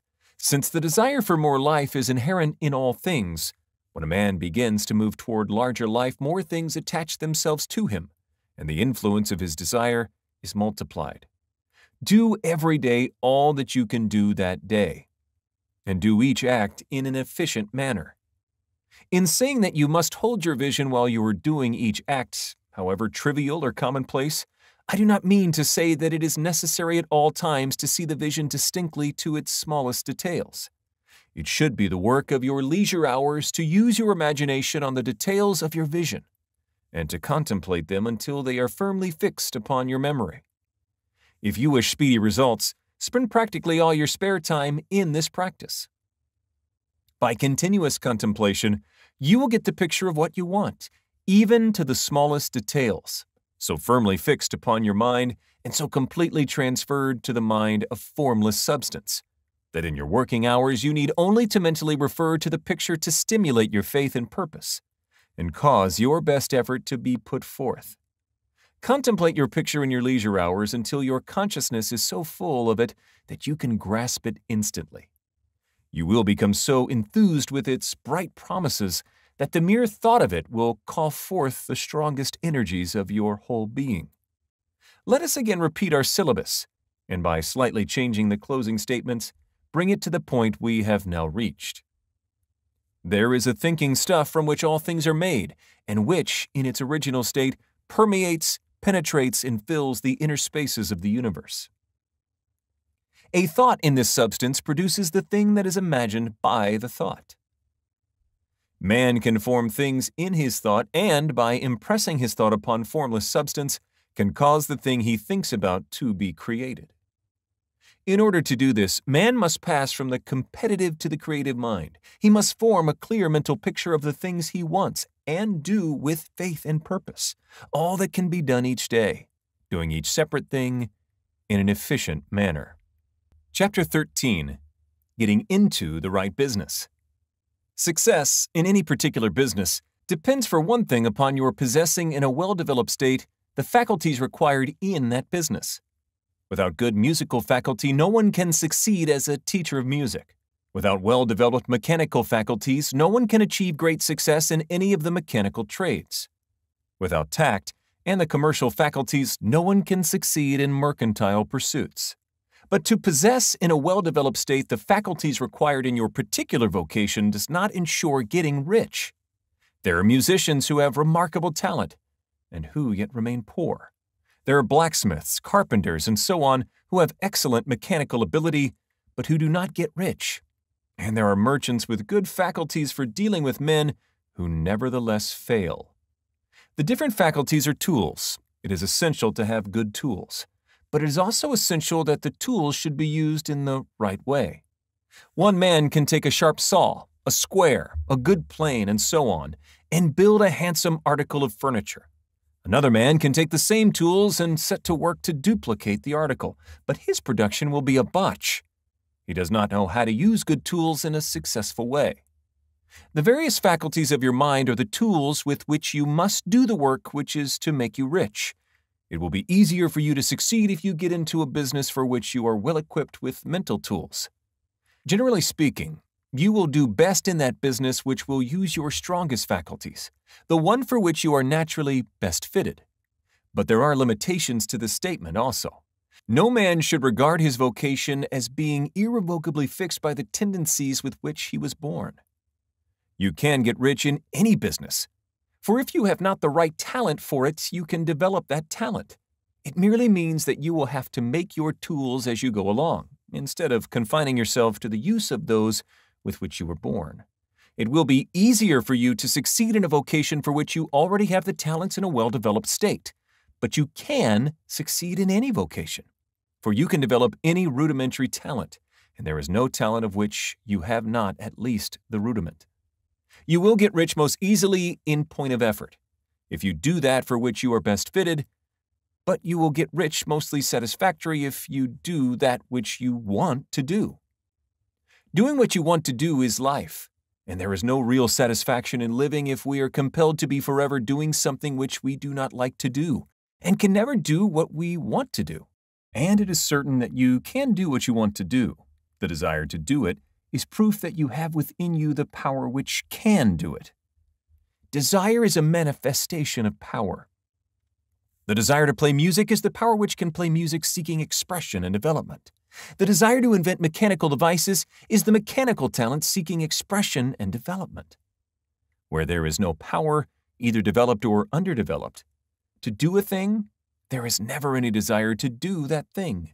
And where there is strong desire to do a thing, it is certain proof that the power to do it is strong and only requires to be developed and applied in the right way.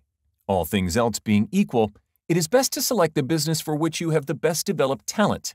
But if you have a strong desire to engage in any particular line of work, you should select that work as the ultimate end at which you aim. You can do what you want to do, and it is your right and privilege to follow the business or avocation which will be most congenial and pleasant. You are not obligated to do what you do not like to do, and should not do it except as a means to bring you to the doing of the thing you want to do. If there are past mistakes whose consequences have placed you in an undesirable business or environment, you may be obliged for some time to do what you do not like to do, but you can make the doing of it pleasant by knowing that it is making it possible for you to come to the doing of what you want to do. If you feel that you are not in the right vocation, do not act too hastily in trying to get into another one. The best way, generally, to change business or environment is by growth. Do not be afraid to make a sudden and radical change if the opportunity is presented, and you feel after careful consideration that it is the right opportunity. But never take sudden or radical action when you are in doubt as to the wisdom of doing so. There is never any hurry on the creative plane, and there is no lack of opportunity. When you get out of the competitive mind, you will understand that you never need to act hastily. No one else is going to beat you to the thing you want to do. There is enough for all. If one place is taken, another and a better one will be opened for you a little farther on. There is plenty of time. When you are in doubt, wait. Fall back on the contemplation of your vision and increase your faith and purpose. And by all means, in times of doubt and indecision, cultivate gratitude. A day or two spent in contemplating the vision of what you want and in earnest thanksgiving that you are getting it will bring your mind into such close relationship with the Supreme that you will make no mistake when you do act. There is a mind which knows all there is to know, and you can come into close unity with this mind by faith and the purpose to advance in life if you have deep gratitude. Mistakes come from acting hastily, or from acting in fear or doubt, or in forgetfulness of the right motive, which is more life to all and less to none. As you go on in a certain way, opportunities will come to you in increasing number, and you will need to be very steady in your faith and purpose, and to keep in close touch with the all-mind by reverent gratitude. Do all that you can do in a perfect manner every day, but do it without haste, worry, or fear. Go as fast as you can, but never hurry. Remember that in the moment you begin to hurry, you cease to be a creator and become a competitor. You drop back upon the old plane again. Whenever you find yourself hurrying, call a halt. Fix your attention on the mental image of the thing you want and begin to give thanks that you are getting it. The exercise of gratitude will never fail to strengthen your faith and renew your purpose. Chapter 14. The Impression of Increase. Whether you change your vocation or not, your actions for the present must be those pertaining to the business in which you are now engaged. You can get into the business you want by making constructive use of the business you are already established in, by doing your daily work in a certain way. And insofar as your business consists in dealing with other men, whether personally or by letter, the key thought of all your efforts must be to convey to their minds the impression of increase. Increase is what all men and all women are seeking. It is the urge of the formless intelligence within them, seeking fuller expression. The desire for increase is inherent in all nature. It is the fundamental impulse of the universe. All human activities are based on the desire for increase. People are seeking more food, more clothes, better shelter, more luxury, more beauty, more knowledge, more pleasure. Increase in something, more life. Every living thing is under this necessity for continuous advancement. Where increase of life ceases, dissolution and death set in at once. Man instinctively knows this, and hence he is forever seeking more. This law of perpetual increase is set forth by Jesus in the parable of the talents. Only those who gain more retain any. From him who hath not shall be taken away even that which he hath. The normal desire for increased wealth is not an evil or reprehensible thing. It is simply the desire for more abundant life. It is aspiration. And because it is the deepest instinct of their natures, all men and women are attracted to him who can give them more of the means of life. In following the certain way as described in the foregoing pages, you are getting continuous increase for yourself, and you are giving it to all with whom you deal. You are a creative center, from which increase is given off to all. Be sure of this, and convey assurance of the fact to every man, woman, and child with whom you come in contact. No matter how small the transaction, even if it be only the selling of a stick of candy to a little child, put into the thought of increase, and make sure that the customer is impressed with the thought. Convey the impression of advancement with everything you do, so that all people shall receive the impression that you are an advancing man, and that you advance all who deal with you, even to the people whom you meet in a social way, without any thought of business, and to whom you do not try to sell anything. Give the thought of increase. You can convey this impression by holding the unshakable faith that you, yourself, are in the way of increase, and by letting this faith inspire, fill, and permeate every action. Do everything that you do in the firm conviction that you are an advancing personality, and that you are giving advancement to everybody. Feel that you are getting rich, and that in so doing you are making others rich, and conferring benefits on all. Do not boast or brag of your success, or talk about it unnecessarily. True faith is never boastful. Wherever you find a boastful person, you find one who is secretly doubtful and afraid. Simply feel the faith, and let it work out in every transaction. Let every act and tone and look express the quiet assurance that you are getting rich, that you are already rich.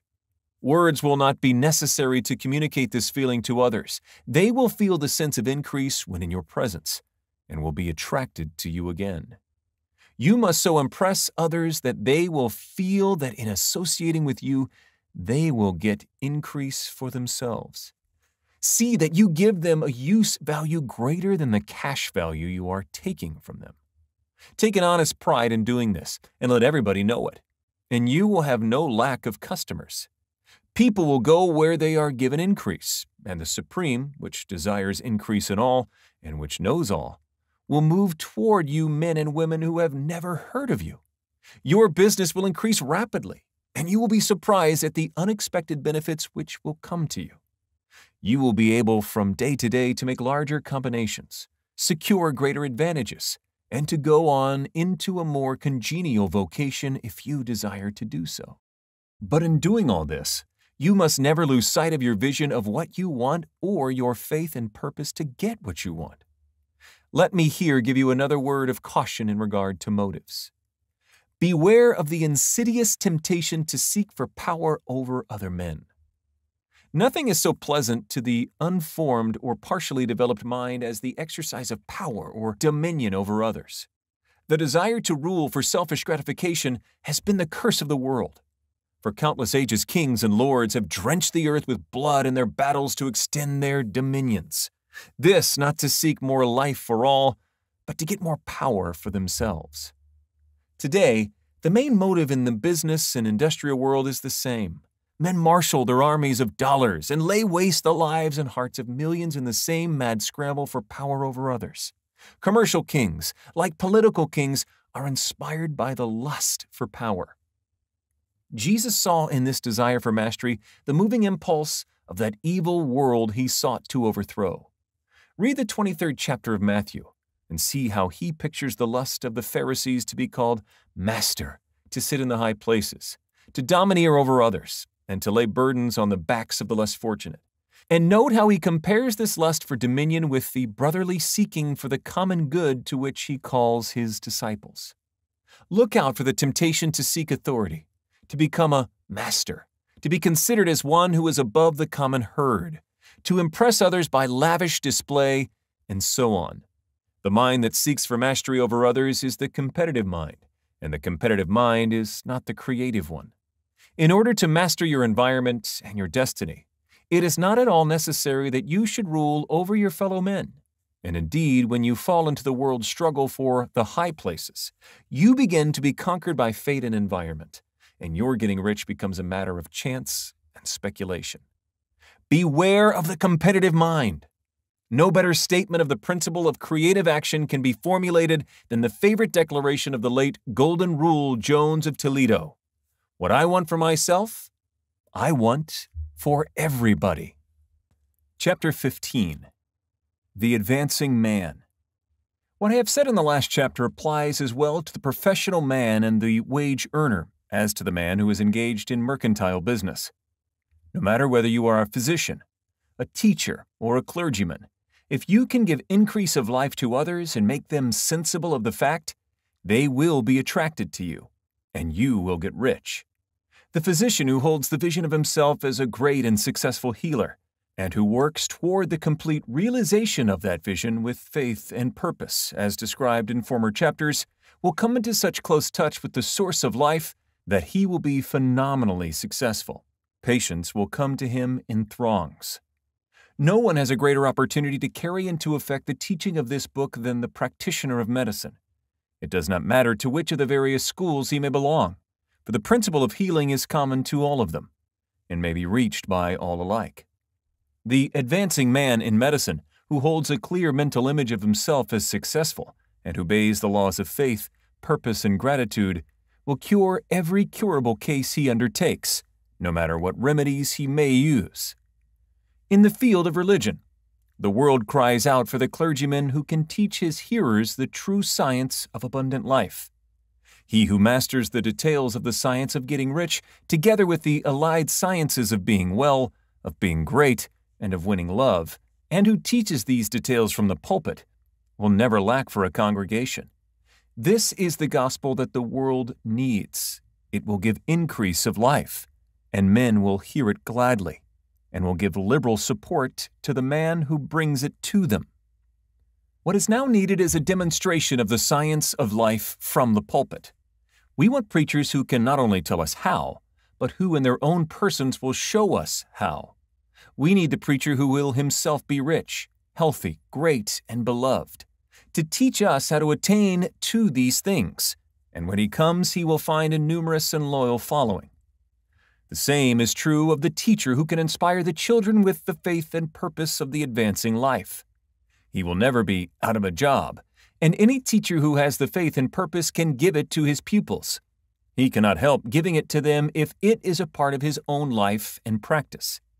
What is true of the teacher, preacher, and physician is true of the lawyer, dentist, real estate man, insurance agent, of everybody. The combined mental and personal action I have described is infallible. It cannot fail. Every man and woman who follows these instructions steadily, perseveringly, and to the letter will get rich. The law of the increase of life is as mathematically certain in its operation as the law of gravitation. Getting rich is an exact science. The wage earner will find this as true of his case as of any of the others mentioned. Do not feel that you have no chance to get rich because you are working where there is no visible opportunity for advancement, where wages are small and the cost of living high. Form your clear mental vision of what you want and begin to act with faith and purpose. Do all the work you can do every day, and do each piece of work in a perfectly successful manner. Put the power of success and the purpose to get rich into everything that you do. But do not do this merely with the idea of currying favor with your employer, in the hope that he or those above you will see your good work and advance you. It is not likely that they will do so. The man who is merely a good workman, filling his place to the very best of his ability, and satisfied with that, is valuable to his employer. And it is not to the employer's interest to promote him. He is worth more where he is. To secure advancement, something more is necessary than to be too large for your place. The man who is certain to advance is the one who is too big for his place and who has a clear concept of what he wants to be, who knows that he can become what he wants to be, and who is determined to be what he wants to be. Do not try to more than fill your present place with a view to pleasing your employer. Do it with the idea of advancing yourself. Hold the faith and purpose of increase during work hours, after work hours, and before work hours. Hold it in such a way that every person who comes in contact with you, whether foreman, fellow workman, or social acquaintance, will feel the power of purpose radiating from you, so that everyone will get the sense of advancement and increase from you. Men will be attracted to you, and if there is no possibility for advancement in your present job, you will very soon see an opportunity to take another job. There is a power which never fails to present opportunity to the advancing man who is moving in obedience to law. God cannot help helping you if you act in a certain way. He must do so in order to help himself. There is nothing in your circumstances or in the industrial situation that can keep you down. If you cannot get rich working for the Steel Trust, you can get rich on a 10-acre farm. And if you begin to move in the certain way, you will certainly escape from the clutches of the Steel Trust and get on to the farm or wherever else you wish to be. If a few thousand of its employees would enter upon the certain way, the Steel Trust would soon be in a bad plight. It would have to give its working men more opportunity, or go out of business.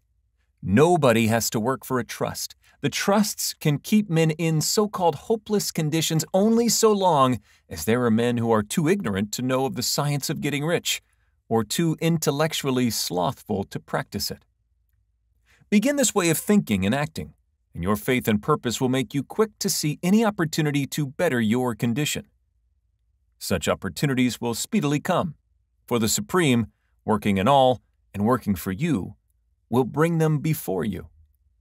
Do not wait for an opportunity to be all that you want to be. When an opportunity to be more than you are is presented and you feel impelled toward it, take it. It will be the first step toward a greater opportunity. There is no such thing possible in this universe as a lack of opportunities for the man who is living the advancing life. It is inherent in the constitution of the cosmos that all things shall be for him and work together for his good, and he must certainly get rich if he acts and thinks in the certain way. So let wage-earning men and women study this book with great care and enter with confidence upon the course of action it prescribes. It will not fail. Chapter 16. Some Cautions and Concluding Observations. Many people will scoff at the idea that there is an exact science of getting rich, holding the impression that the supply of wealth is limited. They will insist that social and governmental institutions must be changed before even any considerable number of people can acquire a competence. But this is not true.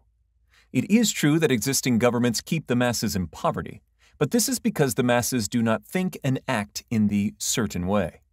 If the masses begin to move forward as suggested in this book, neither governments nor industrial systems can check them. All systems must be modified to accommodate the forward movement. If the people have the advancing mind, have the faith that they can become rich and move forward with the fixed purpose to become rich, nothing can possibly keep them in poverty. Individuals may enter upon the certain way at any time and under any government, and make themselves rich, and when any considerable number of individuals do so under any government, they will cause the system to be so modified as to open the way for others. The more men who get rich on the competitive plane, the worse for others. The more who get rich on the creative plane, the better for others. The economic salvation of the masses can only be accomplished by getting a large number of people to practice the scientific methods set down in this book and become rich. These will show others the way and inspire them with a desire for real life, with the faith that it can be attained, and with the purpose to attain it. For the present, however, it is enough to know that neither the government under which you live nor the capitalistic or competitive system of industry can keep you from getting rich. When you enter upon the creative plane of thought, you will rise above all these things and become a citizen of another kingdom. But remember that your thought must be held upon the creative plane. You are never for an instant to be betrayed into regarding the supply as limited or into acting on the moral level of competition.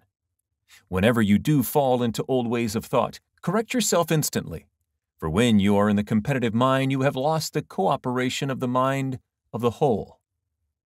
Do not spend any time in planning as to how you will meet possible emergencies in the future, except as the necessary policies may affect your actions today. You are concerned with doing today's work in a perfectly successful manner, and not with emergencies which may arise tomorrow. You can attend to them as they come. Do not concern yourself with questions as to how you shall surmount obstacles which may loom upon your business horizon, unless you can see plainly that your course must be altered today in order to avoid them. No matter how tremendous an obstruction may appear at a distance, you will find that if you go on in the certain way, it will disappear as you approach it, or that a way over, through or around, it will appear. No possible combination of circumstances can defeat a man or woman who is proceeding to get rich along strictly scientific lines. No man or woman who obeys the law can fail to get rich, any more than one can multiply 2 by 2 and fail to get 4. Give no anxious thought to possible disasters, obstacles, panics, or unfavorable combinations of circumstances. It is time enough to meet such things when they present themselves before you in the immediate present, and you will find that every difficulty carries with it the wherewithal for its overcoming. Guard your speech. Never speak of yourself, your affairs, or anything else in a discouraged or discouraging way. Never admit the possibility of failure, or speak in a way that infers failure as a possibility. Never speak of the times as being hard, or of business conditions as being doubtful. Times may be hard and business doubtful for those who are on the competitive plane, but they can never be so for you. You can create what you want, and you are above fear. When others are having hard times and poor business, you will find your greatest opportunities. Train yourself to think of and to look upon the world as a something which is becoming, which is growing, and to regard seeming evil as being only that which is undeveloped. Always speak in terms of advancement. To do so otherwise is to deny your faith, and to deny your faith is to lose it. Never allow yourself to feel disappointed. You may expect to have a certain thing at a certain time and not get it at that time, and this will appear to you like failure. But if you hold to your faith, you will find that the failure is only apparent. Go on in the certain way, and if you do not receive that thing, you will receive something so much better that you will see that the seeming failure was really a great success.